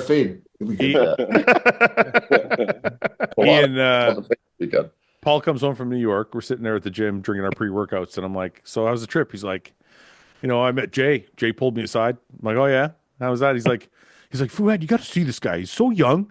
He looks so good, and he was wearing the sweater. He just looks so cool." And Yeah, I'm like like, the sweater, "Jesus yeah, Christ!" I'm like, wanted to ask like a about it. man crush on this fucking guy. I wanted to He's ask him about his sweater. I never got to it, but You should DM him and say, "Hey, that sweater you're wearing. yeah, Where'd you get where's that from? Yeah, What was it? Men's Warehouse? Men's he was Warehouse? like, That cologne you were wearing. Where's it from?" It'll probably look the same on you too, Paul. It'll be Yeah. just like You it guys looks have like- basically the same physique,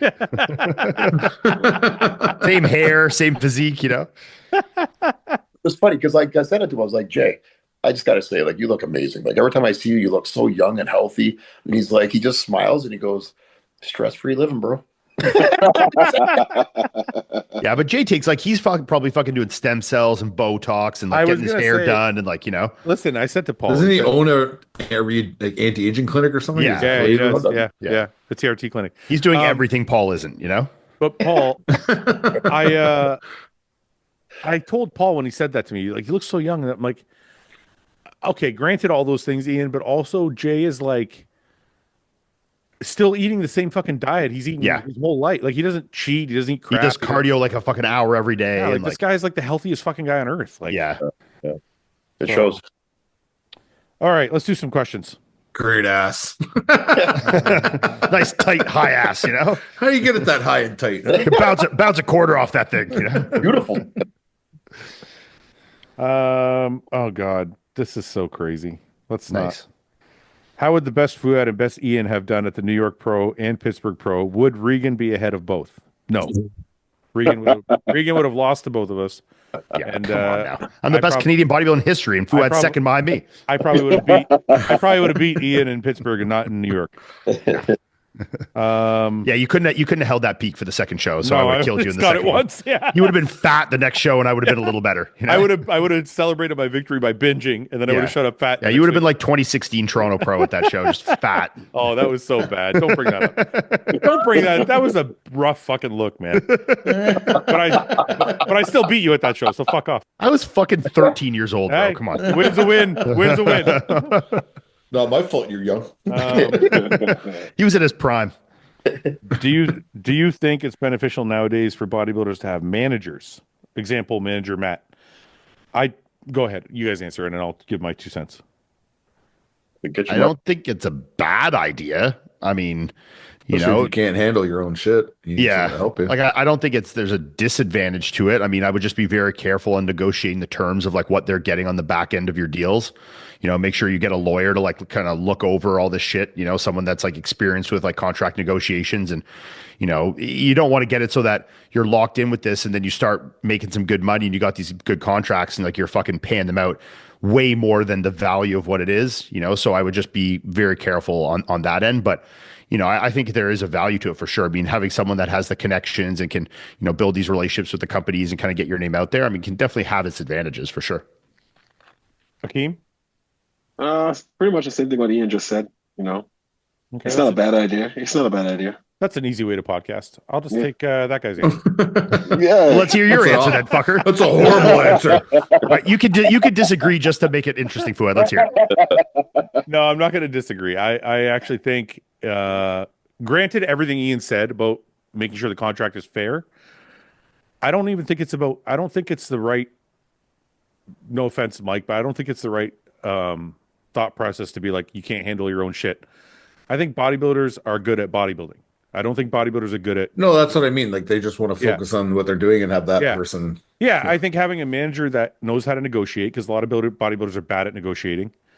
I think having it's not just the connections with the companies. I think one of the things manager Matt does, for example, best, is he always gets his guys at all the expos. Yeah. Like he'll talk to the promoters that are having these expos, and In he'll fucking be like, Japan and shit. And hey, like, I'm going to bring Regan. How much are you going to pay him? Blah, blah, blah. So like, having somebody work all that shit for you, I think it's, if you can make, the thing is, there's not enough money in bodybuilding unless you're at the very top to have, to be able to. Well, I mean, that's what I was going to say. At what point in your career you Yeah. consider Like- having a manager.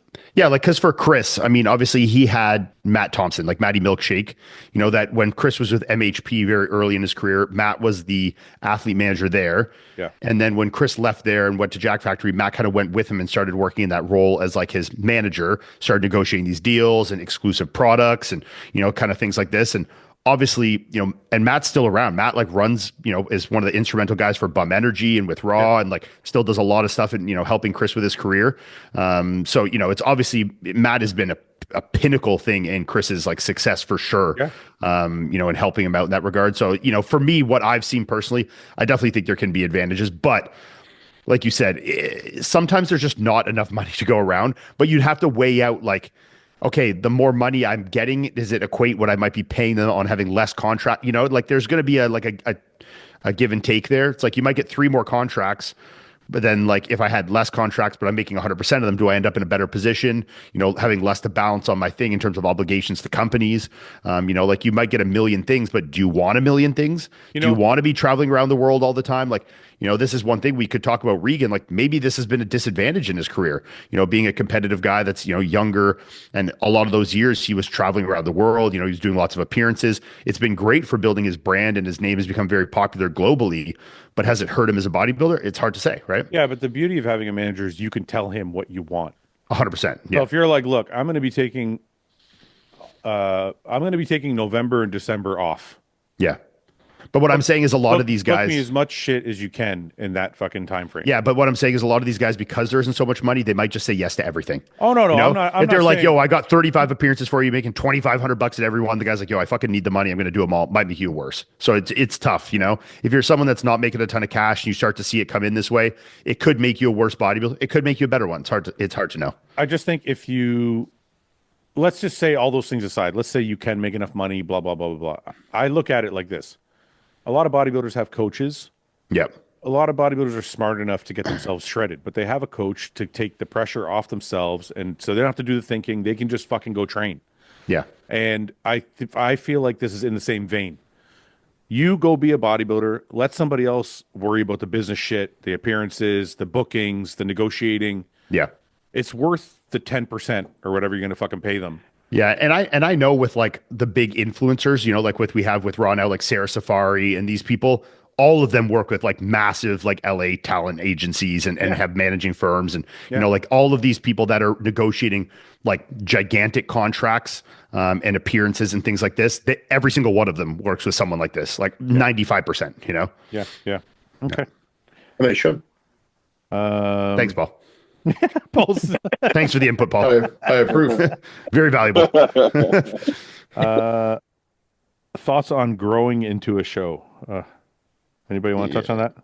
Yeah, I mean, if you're a beginner, it's probably going to happen. If you're, you know, in the 15th year of your career, quite unlikely. If you're Kevin Levrone, go ahead. Yeah, if you're Kevin Levrone at the years where he was fucking off half the year, you know. Yeah. That's not true though, because that's what I do every show I compete in. No, you do. Don't. No, I grow into every show. No, yes, I do. don't. But do you chill? You chill in the off season and you're kind of down off the drugs and you grow back into it. Yeah, but exactly. Okay. So that's a bit what different. Yeah. That's what I do every off season. Every Wait. off season, I chill on everything else, and then once I start dieting for a show, that's when I start packing on muscle.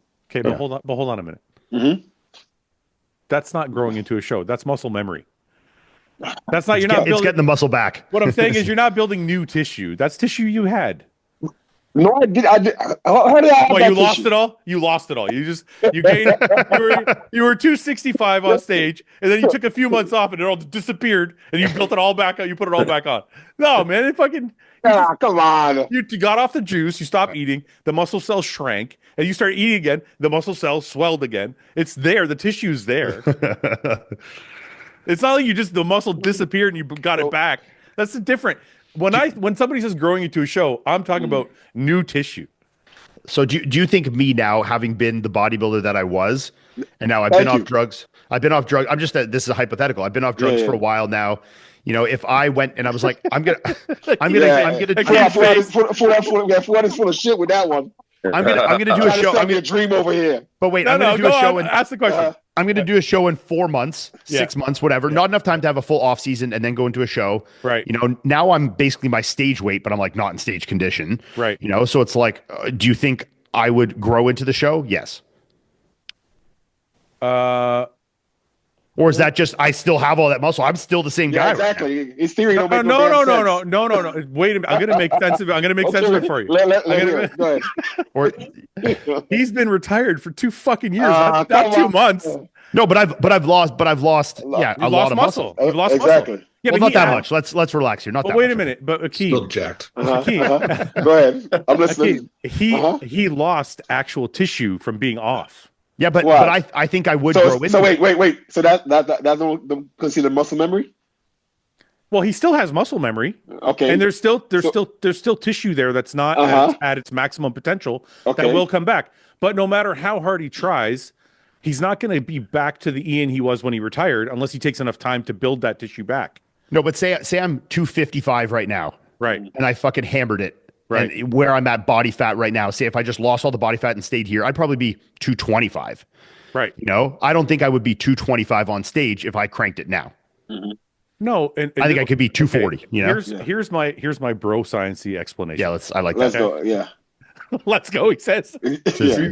Three pizzas a day, 1,000 burger. Okay, hold on a minute. So Uh-huh. Ian, are you trying to tell me that I wasn't telling you anything. I'm just asking a question. okay, well my You answer tell me. my answer is what I said earlier.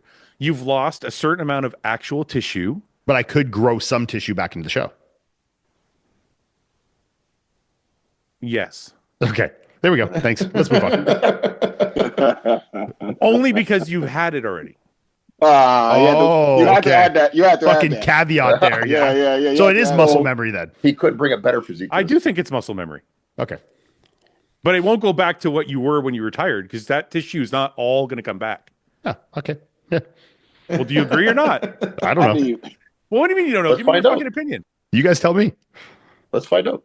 Okay, well, let's just say, let's just say, I'll just say this. All right. Give me the fucking drugs. I'll just say this. Ian at his best was what, 260 on stage? That's not the heaviest I've been, but my best I was What's probably the best? 255. 255 was my Let's best. just say 260. If Sure. Ian does all the drugs in the world and goes for the next 6 months to do a show, he's not going to be his best. He's not going to be 260 on stage. I agree with that. That's all I'm saying. But I'm also not going to be 225, which would be what I am Right. now minus body fat. So what I would say, and this is completely bro sciencey, you've lost a certain amount of actual tissue that will not come back unless you build it back. There's other tissue that is smaller but still there. dormant. Not dormant, but the muscle cell. It's like a gremlin. not Once- dormant. Just once it laying and stops- waiting, like, give me the drugs. Once you get Ian wet, he just expands. Like a gremlin. Like a fucking gremlin. Yeah. It's not The dormant, the but the muscle receptors are cell. like, Okay, you guys tell me then, Mr. Fucking Scientist. No, When I Akeem- have no fucking clue to be When honest. Akeem takes 2 months off, you telling me he loses 30 pounds of tissue and then No, he just puts no. it all back on? No. That's what Akeem said. But I think you could potentially be putting yourself in a position where because you're not cranking all year, that the growth that you're getting in the off season, your body's a little more fresh going into the prep. You might have a bit of new tissue accrual. Okay. I think I can think agree it's with like that. yeah, That's you're fine. getting so back. that is considered growing, right, Fouad? yeah, but Akeem, not the way you said it. You're 'Cause I saying think it's like like he's gaining you back said the it- 15 pounds he loses, and then like said it another like 2. Yeah. no. Akeem said it like, well, I went down to 220 and then I was 260 on stage. So I put on 40 pounds of muscle. That's not In accurate. actuality, that's what happened. That's not what happened, man. Ah. You might have added a couple pounds from, like Ian said, like the rest, whatever. I'll give you that, but you're not gaining 40 pounds at a prep. Come on. All right, let's move on. By the way, all of my theories are bro sciencey theories. I have no studies to back up my shit. So None of us do, bro. With that Take- waiver. take it or leave it. Okay. Do you think it's nope? Nope. Ask Ian how arm wrestling is going. Are you arm wrestling again? I went out to like with Devin Larrett and Juji Mufu and arm wrestled at like one of their like local fucking training days here the other week. You haven't learned your lesson, eh? You want to break your arm again? I was just fucking. I got a video of me and Juji Mufu fucking around. You know. Really? Akeem, if you don't know this, Ian broke his arm. You do know this story? No, but I think Victor did the same thing, right? Yeah. Yeah, Victor did the same thing. Yeah. Akeem broke his arm wrestling. Ian did. Sorry, Ian broke his arm wrestling Devin Larrett like 20 years ago, Oh shit. and he hasn't learned his lesson, so now he's back at it. No, I did learn my lesson, so I'm going back safer and more mature. You're going back against weaker opponents. Yeah, I'm going against 16-year-old kids that still fucking flatten me. You know? It was fun though. It was a lot of fun. The tough thing is look, I actually really enjoy it, and I had a ton of fun there that day, and I do want to pursue it more. The hard thing is incorporating it into like my training is very tough. Like I still want to train like I trained, but like after that day I arm wrestled, man, my right arm, especially my brachialis, and like I was, bro, I couldn't even close my fist for a full week, maybe even longer than that. When I was in Pittsburgh, like I could barely fucking move my arm. Like it felt really fucked up. So I know that would get better, but sorry, go ahead. Have you ever seen that arm wrestling machine? Yeah, I've seen those. Yeah. That's pretty cool, right? They actually have one at my gym that I train on. Yeah, those are cool. Yeah. Oh, yeah? Yeah. It's an actual machine that you got to arm wrestle with. Yeah. Oh, never seen that. So like, you know, I want to find a way to be able to incorporate it and still train. The thing is I train with a training partner every day, like with my buddy Jay, and it fucks the schedule. And like, I don't really know how to do it well, you know? So I need to kind of find a compromise of where I can, you know, go out to their like practice days, like once a week, and then do a little training on my own. Because I actually really had a good time, but it's and just like the community they have, man, is fucking awesome. Like we went out there, it was like a Monday. It's just like a big fucking like garage and shit, and there's like 50 people, maybe even more, 75 people in there. They're all just fucking drinking and smoking weed and fucking arm wrestling, and it's just like chaos. It's hilarious. It's awesome. Is this what you're talking about, Akim? Let's see. It's like a giant dildo. It's just fucking No, more like the middle. Like the middle one, yeah. Yeah, like this one. Yeah, like like this that kind of one, thing. Yeah. Okay. So you put plates on it and you Plates arm on it, wrestle. yeah. Oh, cool. Okay. Yeah. All right. Well, that's cool. Just don't fucking break your arm. Yeah. I don't know. That whole weed smoking, weed drinking is a recipe for I know. I was gonna say. I'm like, that's perfect. Get yourself really fucked up and then go try and arm No, wrestle. you're connected, bro. You're fucking connected. Shoot some guns too while you're at it. Yeah. The thing is why guys break their arms is because they don't know how to arm wrestle. Yeah. Like at the high levels in arm wrestling, it almost never happens. You know, it's guys that are strong. I mean, even weaker people, when they think you push sideways in arm wrestling, which you don't really in the sense, you know, it's not just like pushing sideways like this, and it's positioning like where your arm gets away from your body and like creating torque positions like that. These guys don't really have those issues. Like they were obviously very, very weary and careful with me when I was there. And there'd be times where Devin or people would step in and be like, hey, okay, guys, like fucking chill the fuck out here, you know? Yeah. Or even the people that I'd be going with, they'd be like, hey, just ease it. Like it wasn't like we were ever doing like ready, set, goes. It'd be like we'd grip up and it would kind of like more pressure, Ease more into it, pressure, yeah, more yeah, pressure, yeah. more pressure. Okay. And then let off, more pressure, you know? So it was cool. a bit different. Yeah. Paul, this was questions for you. Okay. Where the fuck did it go? What What was it about? Oh, there it is. How would you strengthen your axial to prevent fatigue? I'd probably do a combination of hyperextensions with some throw in some deads, maybe some rack pulls. You know, really strengthen the lumbar. Akim, have you ever heard of axial fatigue? That's why I'm laughing. Axial fatigue is a term. Paul's talking as if he's talking about the erectors here. It was axial yeah. fatigue, Paul. This is a joke. No, but he's right though, because that's what I think Mike was talking about. Is like his core and everything was doing too much work. Oh, okay. And That's what I it took. was creating axial fatigue, and that he should sit down to do dumbbell curls because it'll make your arms bigger. Yeah. Because your core's not working. Yeah. I'm not really sure. Why Akim, have you done that? Is that how you got big arms? that you got a big Don't you love science? It's so amazing. I know. Been completely co-opted by fucking. It's interesting. People watching. I have a scientist. An actual scientist. His name's Samuel Buckner, and he's going to be coming on the show to dispel a lot of these myths and bullshit studies that are cited as gospel when they're really not. So it's going to be interesting. I think we're going to do that next week. Nice. Okay. What were some of the biggest obstacles in your life you've had to overcome, and what helped overcome them? Akim, I'm interested. Wow, why I have to go first? Because I already know all these guys. I don't know. Well, you pulling the token black guy card. In the movies, the black guy was first. I'm like, the black guy must have had it the Tell us worst. about your racial struggles, Akim. I know. Token black guy card. Oh God. I don't know. Bodybuilding related, or is it Doesn't- bodybuilding related? No, I don't think it matters. Anything. Um, Let the people know who you are, Akeem. Tell us your Shit. biggest obstacles. biggest Is there obstacle. some black stereotypes that we should talk about? I would say one of my biggest obstacles. It's kind of bodybuilding and career-wise. Career. After I quit my job as a counselor and tried to pursue bodybuilding full time, I think that was one of the hardest decisions for me to like grasp in terms of did I make the right decision? Okay. Between that and maybe not finishing grad school, maybe that too. Okay. Those are two big opposites. Huh? What kind of a counselor were you? Undergrad counselor at university. Oh yeah. So I did pretty much everything from financial aid stuff, personal stuff, you name it.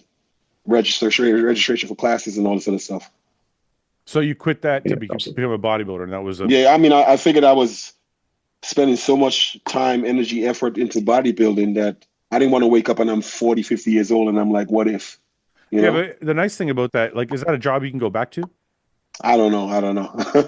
It's been so. Or is it so like many kind of years. like, yeah, Yeah. It's like a distant past type thing now. yeah, Like, yeah, I like don't you know. Yeah. you don't know the landscape anymore. So how would you Exactly, advise people? Yeah, that makes Exactly. sense. Yeah. Interesting. Ian, anything? Biggest obstacle you had to overcome? Yeah, I mean, mine was probably like more like personal mental stuff, like, more being like, being probably a little too harsh on myself, and a lot of that, like not making it so my enjoyment for bodybuilding really dwindled. That was probably a lot of the reason why I retired in bodybuilding. It was probably one of the toughest things to like really get my head around. There was a time where I was, really, yeah, like really not enjoying bodybuilding. And I think it was because of like the pressure and expectation that I put on myself, and just like not liking my physique and not liking how I looked, and not really being more objective with myself, and not just like enjoying the journey, like the love of bodybuilding, and like thinking of all these things that now when I look back at bodybuilding, I didn't actually like, they weren't so serious and I didn't really care about. And if I was to go back, I would do differently. But definitely things like that were good learning lessons at the time, Akeem, I got to ask you, you never seem like anything bothers you. Is that just the way you portray things, or is that how you actually are? You just don't seem like you have any mental, like, fucking quirks or things that fuck with you that way. You seem very, like, Balanced. even keel and balanced. Yeah. Very, like, I think it goes back to me, like I said, being the counselor and like always trying to give people advice and trying to see positive the majority of times that just trickle down into my personal life. So, like, for example, whenever I do a show, it doesn't matter what I place. yeah. I Why? always leave the results at the show. I never take it home with me. How? Yeah.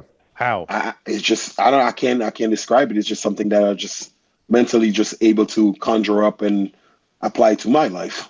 I know, but there must be some type of something you tell yourself, because every bodybuilder, every competitive person, if they don't win or they take a placing that they don't like, it they harbor it, right? Yeah, I think it's just something, like I said, like I've trained myself, Yeah. if that makes more sense, to like just leave it at the show. What about like social media pressures? Do those get to you at all, or you also don't? Nah, it never got to me. I grew up in Brooklyn, man, so I'm used to all the riffraff and bullshit. So somebody talking tough on social media or talking shit about me, that don't bother me, man.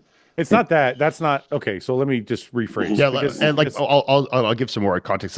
Like with mine, when I'm saying it, mine was more like I stopped enjoying it because it's like the saying like comparison is the thief of joy, where I started like looking at guys like that were a little bit ahead of me, and then like getting in my head that I wasn't there enough, and like that's really what's kind of started to suck it out of me, which I probably just shouldn't have paid attention or just been proud of like the progress and what I was doing, and like leaving the placings at the show, like you said, Yeah, so I'm not talking necessarily, when I say social media pressures, I'm not talking about like somebody calling you an asshole. Yeah. I just mean like the pressure of social media in general, like people looking at your placings, people looking at how your progress is, people like constantly digging and picking at you and like scrutinizing your performance, and like how does that affect you, or does it? It doesn't, because at the end of the day, I'm the one that's stepping on stage. I think you should teach a class to all bodybuilders. And listen, I've had my share of like, I remember, God, I think it wasn't this year's Arnold, but maybe last year's Arnold. Yeah. I remember I shot a video for my sponsors, Muscle Meds, just like a week leading up to the show, and man, they roasted me online. They had me in dead last. Oh, I'm like, well, god damn. Like, dead last. I'm like, just from a video that I posted, I'm holy shit. yeah, So, you had guys that, like they were like making a whole thread on me.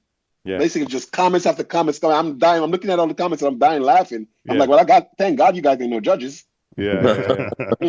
I think that, see, look, I know there's a lot of guys that handle social media fine and they don't give a fuck. Mhm. I think the most important thing you said is leaving the placing at the show. That's a really tough one for a lot of guys. Yeah. And you've had a couple of controversial calls too, Akeem, where you didn't buy as me. Some people think you should have. Exactly. And like even last year when they had me in pretty much the last call out, and in the night show I was up like top 4. Yeah. They singled me up for top 4, and then they placed What me show? in 6. What show? What show? I think that was the UK? Arnold. That was the Arnold, Ohio. Yeah. Okay. Because if you remember clearly, they had me like the second to last call out Mhm. in prejudging. Yeah. And then for finals, they put me back in top 4 with Raphael, Samson, and Hadi. We were Right. the top 4 at the end of the show. Right.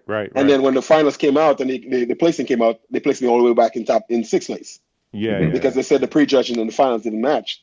right. And even when I was looking at the some of the comments, like people keep sending me the comments for prejudging, and I'm looking at it and I'm like, okay, that's not going to affect me because I know I still have to go back for finals, and I Right. know I could bring a better version of myself. Right. you know? Right. Yeah. You just got overlooked at that. Exactly. For some reason. And I think that's the problem with a lot of bodybuilders. They pay way too much attention to social media and people's opinion. Yeah. If you could just block that out and just focus on your craft and focus on what you can do and your abilities, those stuff shouldn't affect you.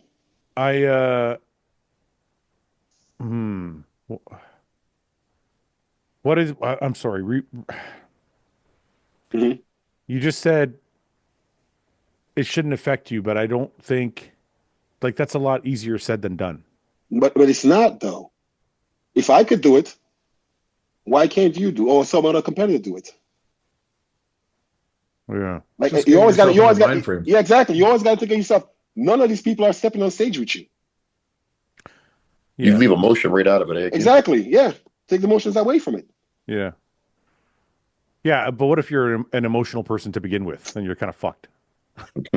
Well, maybe you should start smoking weed. I don't know. Yeah. Yeah. Get rid of some of the emotion. Okay. What do we got here? Anything good?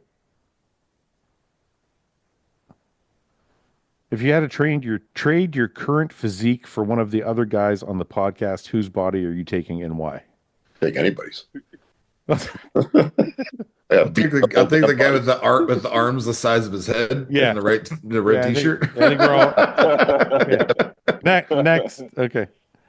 Do you prefer a good wrap or a sandwich?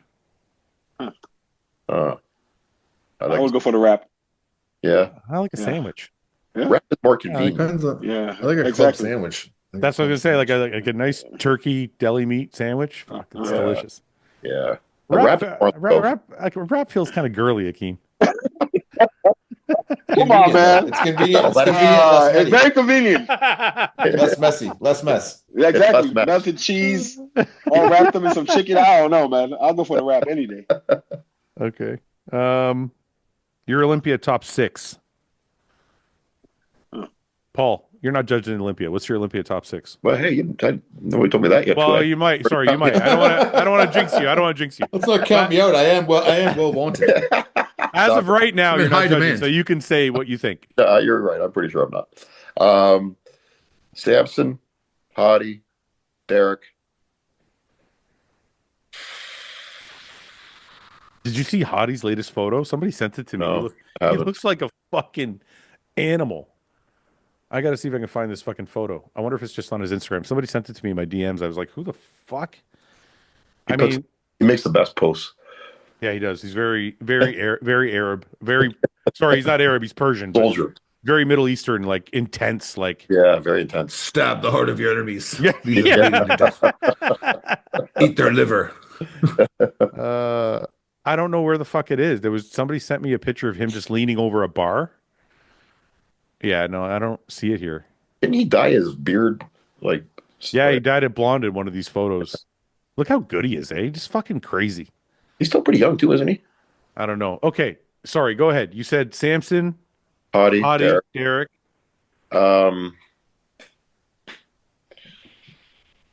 Martin, Andrew, Hunter. You forgot Nick. Or Nick you didn't, or you didn't forget Nick. Hang on. Andrew 4. Well, you're doing an order right now. Yeah. Yeah. Oh, you're not just giving top 6. Nick 5. Martin 6. Okay, Akeem. He's Hunter out. Fuck. What? You know I'm competing in the show, right? So, Akeem, I didn't think you were doing it. So I'm gonna be in the top 6. Come on. oh, you mean Paul? I thought you meant like you couldn't say the predictions. Oh, you're talking to Paul. You left fucking Akeem out. What the fuck? I'm sorry, I didn't think you were doing it this year, Akeem. I thought you were sitting it up. No worry. Paul, as long as you got me in the top 10, we're cool. Okay. Oh, definitely. All right. All right. Who wants to go, Akeem or Mike? I'll let Mike go. Mike, go ahead. Top 6 at the Olympia.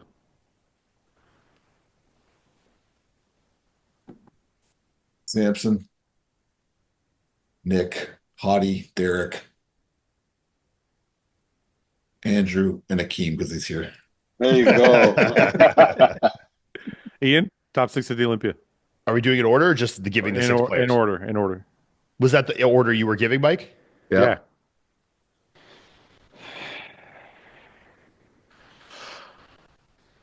This is tough, eh? Come on, spit it out. Samson, Derek, Nick, Hottie, Oh, Wow. Andrew, and I'll put Akeem there too because he's here. I feel like an yeah. Well, I'm going to one up you guys. Akeem, Samson. I'm going to say Samson, Hottie, Derek, Nick,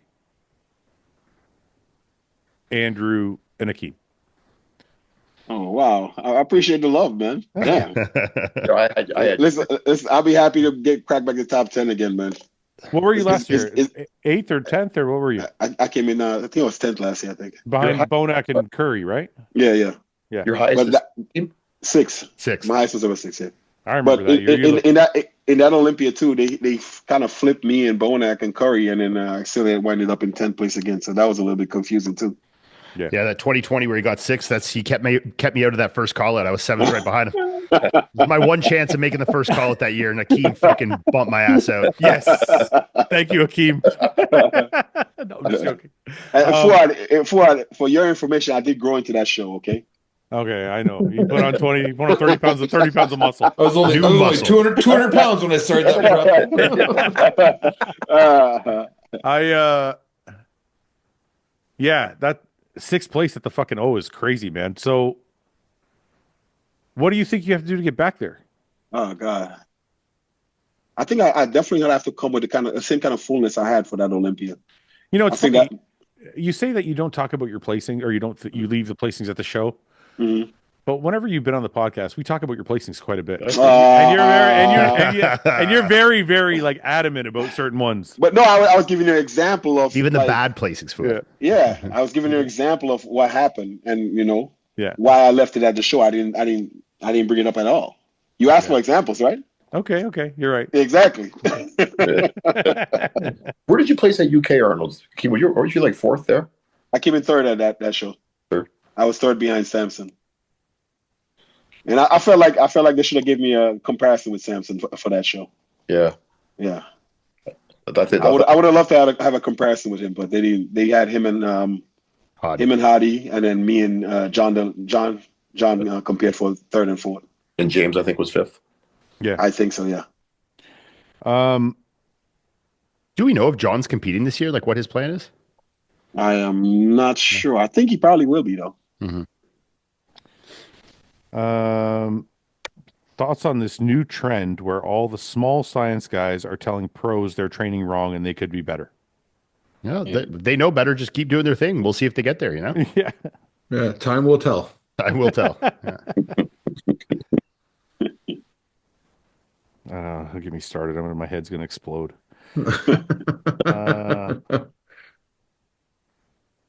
Everyone's one guilty pleasure song that's so random people look at you like, what the fuck? I got a good one. Foreigner. I want to know what love is. It's a great song though. Love that song. Yeah. Okay, go ahead. Nelly Furtado, Turn Off the Lights. You yeah, it's a said good that song. before. It's like the fucking greatest song ever. Paul loves Nelly Furtado. You love Yeah. Nelly. You blast that song, it'll put you in a fucking good vibe every single time you do it. Hakeem, what's the song nobody would expect? I never thought about something like that, man. Mike, I'm trying to find the name. you're a music guy. I would say probably Prince, Purple Rain. Oh, it's a great song. I would expect you to be listening to that. You racist motherfucker, Fouad. Well, he's black. Because Prince is he's black, he's fucking Prince. Yeah, it's the same. It's like What do you mean? Purple Rain is a great song. it is. It's a great song. That's what I know that is. Yeah. Listen, I got a guilty. I got a guilty. Yeah, what's your pleasure. guilty Arab song, I have Fouad? the guilty pleasure. I have to confess. I listened to Prince like crazy in Okay. like my early teens. You like Okay. Tina? Like Did you have to hear too? Little Red Corvette, Purple Rain, like all the fucking that one album. I listened to all of it. It was fucking okay. Anyway, Mike, A guilty pleasure? yeah, like a song like nobody would expect the big tatted fucking mutant to listen to. I like Toto, Africa. Oh, love that song. Great song. Yeah. That's Paul's song. It's from the One of my 80s. favorite songs of all time. And their song Hold the Line's pretty fucking good too. Mm-hmm. Paul, what's yours? Paparazzi, Lady Gaga. Love Easy. that song.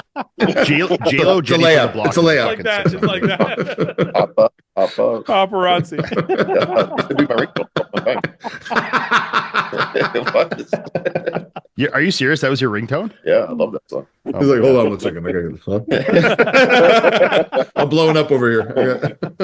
He flips it open. What are Mike and Paul's go-to energy drinks at the gas station? Go ahead, Mike. Right now, the C4 Hawaiian Punch is pretty fucking good, Oh, have you had the C4 grape? and the Ghost Grape. Yeah, C4 grape's good. Any grape's good, but those are good. Yeah, The C4 grape popsicle tastes just like the grape that's popsicle. great.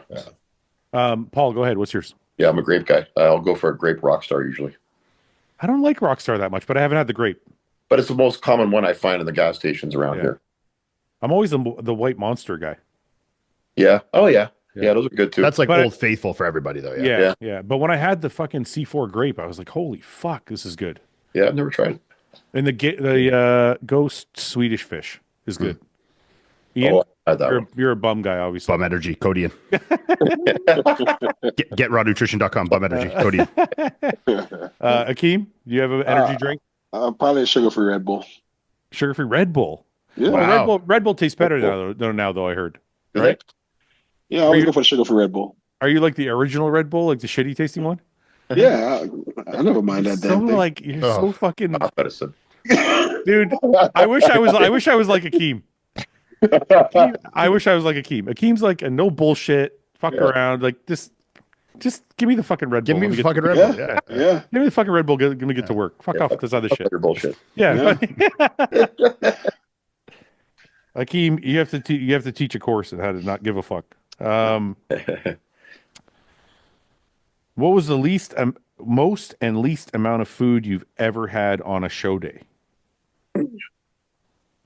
I don't think I've ever done any crazy carb ups like guys do nowadays. Like when I hear guys are like, I ate 1,000 grams of carbs. Like I don't. Like the Roman Fritz carb up. Yeah, like I don't think I've ever done anything crazy like that. My carb ups are like my body always loaded pretty quickly, like pretty easily. for me, it was last year at the Toronto Pro. What was it? Oh man, we were eating so much. I lost count. We ran out of food. Yeah, really? We ran out of food. Chris had to message one of his clients to actually give me some of his food. Can I ask you something about that, Akeem? Though, Uh-huh. and I've heard this about Chris. I don't know if it's accurate. Was it very low in fat? Yeah, we weren't doing that much. But that's what I always found about carb ups. Like the guys who carb up with no fat, Mhm. those are always the guys that have to do 1,000 grams of carbs or more, some crazy outlandish number. It's the guys that always blend in the fat. Like either they might use like ground beef as a protein source, or they'll add peanut butter or avocado or something. Olive oil, whatever. They're always the guys who get away with like a moderate amount of carbs because the fats slow everything down for them. Mhm. So I always see that, and I don't know why guys do that to themselves. Because also I feel like when there's no fat, I also feel like the carbs don't stick the same. Like you're like It might not stick the same, but there is something to be said for like like digestion, like gastric emptying time. So there is some Yes. things like both sides to play. You know, like if you're putting a heavy load of fats on your food, you're definitely going to notice it's going to, especially if the food's high, your digestion's going to be impeded for Slow sure. down. Yeah, but then So it's it's a tit for tat, and like it is tough to find a balance for sure. It's 6 of one, a half a dozen of the other, though, because then if you're adding some fat, your gastric distress or digestion is slower, but you also don't have to eat as much because you're loading. Yeah, but faster. sometimes you'll find when you're eating that shit ton of food like that, you get hungry and like Exactly. you're I ripping didn't mind through at it, your all. stomach feels empty. Yeah, exactly. Yeah, I didn't mind at all. I've done both, and the results have been very similar. But you're eating more versus like feeling, you're feeling a little better and a little hungrier versus eating less and feeling maybe a little more full and like it's not quite moving through you as fast. I think that was one of my happiest preps. Yeah. Yeah. I mean, look, I can agree with you on that side of it, but I think as far as like a peak goes, especially because I always had a gut issue, like as I got bigger, I couldn't eat mass amounts of food because it would just blow up my gut and then my whole physique would look fucked. So I always preferred a little bit of fat, less carbs, and even though I was a little bit hungrier because it would keep my stomach a little bit. Would you do like a bit longer carb up too? Like say like start carving up on like, Tuesday or Wednesday for Saturday show? The best I ever looked was me and John started on a Monday. Yeah. My best looks are always like 4-day, maybe 5-day, even like slow, progressive, like start with a little bit, build a base and with a bit more fats and build it up and then lower the fats, add the carbs and kind of build up over the time until I found the look and then hold it. Yeah. I said that to Stefan about Martin's carb up. And I think we got off the topic and I wasn't able to get an exact answer from him. But I said, I wonder if the reason that, like one of my hypothesis about why the carbs are filling in when they walk out and then kind of disappearing as the rounds go on is I think if you deplete all the way until like a Wednesday and then you try and load it all into that 2 or 3 days, you run the risk of losing it. Whereas if you load slower, like if you start on Monday and you start loading Tuesday, that's Wednesday, built in there. Yeah. That's not going to disappear. Like you're going to go on with that. You can pose round after round after round, and you have that kind of built in. Yeah. Where I think when you try and jam it all into a day or two, I don't know. It's just not. It's not always there to stay. It could also be sometimes depending. Like I don't know what Stefan does, and I'm not speaking like I do, but I sometimes find too when guys like in the last day or two use a lot of like sugary foods. Yes. That definitely makes guys sweat on stage. Like I've done it even where I've, had like some quicker carbs before the show, and it fucking came out to be on stage. Well, it's 100%. just it's very simple. It's like fill fast, empty fast. Yeah. Right. Yeah. The sugars are going to get in there really quickly, but then blood glucose is all wacky and you fucking start sweating and like, it's like when you eat like a big sugary meal and you get the fucking sweats and shit. Yeah. Yep. Okay. Let's leave it there. Paul. All right. See you guys. Good joke. I feel like we missed something this week. Did we miss some news somewhere? I don't know. I don't think so. No. Did you guys know I dropped the dumbbell on my toe? Yeah. Oh, yeah, that was messy. Oh, Paul was there for that. Explode? Right. Yeah, I was there. Yes. How big was the dumbbell? How big? Yeah. 60 pounds. 60 pounds. It was our first set. But sorry, go ahead. Did you have That's our shoes on? first set. Yeah. No, it wasn't our first set. Warming up. It was our fourth It was warming up. exercise. Yeah, but we were warming up. Curls, no big deal. As off, you could just see the blood surging through his sock. Yeah. It was a bloody mess. Did the nail go? Well, that's funny. So he takes his sock off and then he touches his nail and it comes right off in his finger. And then you could tell he was like, oh shit. So he put it back on. Like it's gonna fuse back together. Yeah. I pulled the sock off and then I just wanted to look, so I moved the nail and the nail flopped over the top of my toe. Yeah. And then I was it was almost like all the skin around the nail. Yeah. It was all loose except for one piece on the very top of my toe. So it like flipped off and over. You just gotta rip it off. And then I was like, I got nauseous. I was like, Yeah. And I was sweating like, Yeah. I was sweating like I did cardio. That's how bad. Yeah. And I got nauseous, so I flipped the nail back on top and I put my sock back on. Tape that thing on there. The nail later fell off. I ripped it off. Because I had to. I did my own bandage and everything. So Well, show us. Let's see. Yeah, it's bandaged up right now. Yeah, I don't, Take the pictures? bandage off. I don't have a picture without the nail. I only have. I have a picture with the nail still on. We can't see. That's That's not your foot, man. You better change that. That's your fucking dick, bro. Wait, you see that? Kinda. A little Yeah. bit. We can see some blood on the nail. Yeah. Yeah. You think the nail's gonna grow back? I've heard both things when I talked Yeah. about it on the podcast on Friday. Sometimes doesn't. A couple people messaged me. One was like, yeah, my nail never grew back. And the other guy was like, yeah, my nail grew back. And there was another guy that messaged me. He's like, my nail grew back really fucked up. And then I had to Yeah, have like a claw? surgery. And I'm like, oh God. Yeah, Melissa's dad had his fucked up once and it grew back. Now it's like half there, gangly. I dropped a big rock on mine when I was a young kid. Like when I was like 6 or 7, the nail fell off, but it came back fine. But I was also very young. So We got a friend who's got a claw for a big toe. yeah. Ooh. Uh, Oh, One time we were at the Olympia. I think Fouad. I think you were doing the Olympia, and Fouad had fallen asleep on the floor. oh, I was so fucking angry. Oh, you were mad. And Al was putting his toe in Fouad's mouth, his claw. It wasn't in my mouth, you asshole. Close. He was putting his toe next to my face, and then he would wake me up and take a photo. And I was so fucking. I'm That's like great. I'm a day out from the Olympia. I was so angry. How much money would you need to like suck that toe for like a minute? Oh God, God. I don't know, a lot. Just like give it a good, just fucking like it's like it's a lot. fucking I hot don't girl's know. I toe don't and you're know. just I fucking don't know, a sucking lot. on that thing, you know? Akeem, do you suck on girls' toes? No. Yeah. I didn't take you as a No, toe sucker. no ATM over here, man. No. Akeem, where's the most fucked up place you ever had sex? Probably a boat raft once. A boat raft? Yeah, like a boat raft, like a boat. Oh, it was like a boat party, and you're, or was it just you on what? Was it just you and on a girl on one raft by yourselves? Like fucking Titanic, a piece of wood just floating.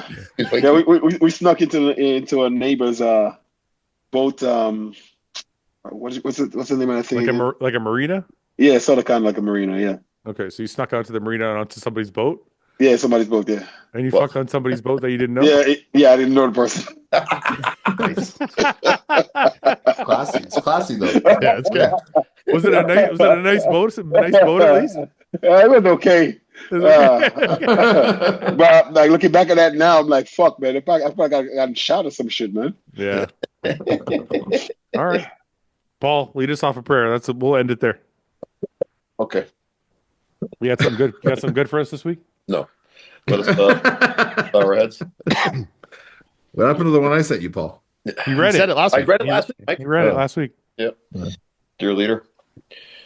Well, thankful that I judged the New York Pro this past weekend. That was one of the bigger shows of my career. It's always about you. This is their stuff with you all the time, man. It's always you right off the I bat. also want to thank Jake Cutler for pulling me aside and having me talk about the shit that I take from you guys that I'm going to start taking less of. Thank you, Jake. Other than that, really, I don't got much to talk about. You know, You're such an asshole. wait for You give the worst prayers ever. You don't thank anybody for anything. I did. I was thankful for judging the New York Pro, and I thank Jake Cutler for having. Yeah, but it's always just about you. Well, I'm thankful for you guys. A little bit. I mean, you're all right. I get a lot out of these conversations, believe it or not. Have you ever heard like a priest give a fucking a prayer, like a sermon? Yeah, they tell stories, and I've sometimes like before we do this, like sometimes like today, for example, I'll think in my head, okay, let's deliver a nice sermon tonight. So I'll You don't actually think that, do you? Yeah, I'll think that in my head. I'll picture saying this like This guy's losing sleep over the shit, you know? I have before. And I'll just like Stressing him the elegant. fuck out. All day he's just anxious about this moment. Fuck, it's coming. Oh, Oh my god. I'm reading a book right now about that. it's like leg day for him. Oh, fuck. I'm reading a Well, book. right but now like you about hear that. when Seth gives it, he's not telling stories. He just like Yeah. gives thanks, you know? He's thanking everybody for everything. Seth is like he's like a deacon, you know. He's a very he's very well spoken. Like a deacon. Yes, he's a very You know what it is? Seth goes to church, so he knows what it sounds like. Yeah. Yeah, he speaks from his heart. I think you've never gone to church.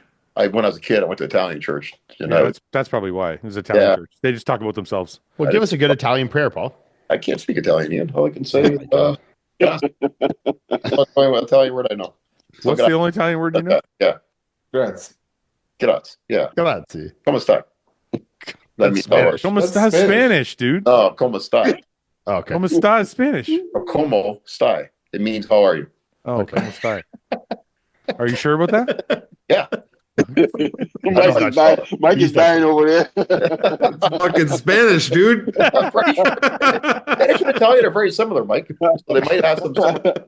I think he's right, but that's still funny. Yeah. So, amen. Oh, okay.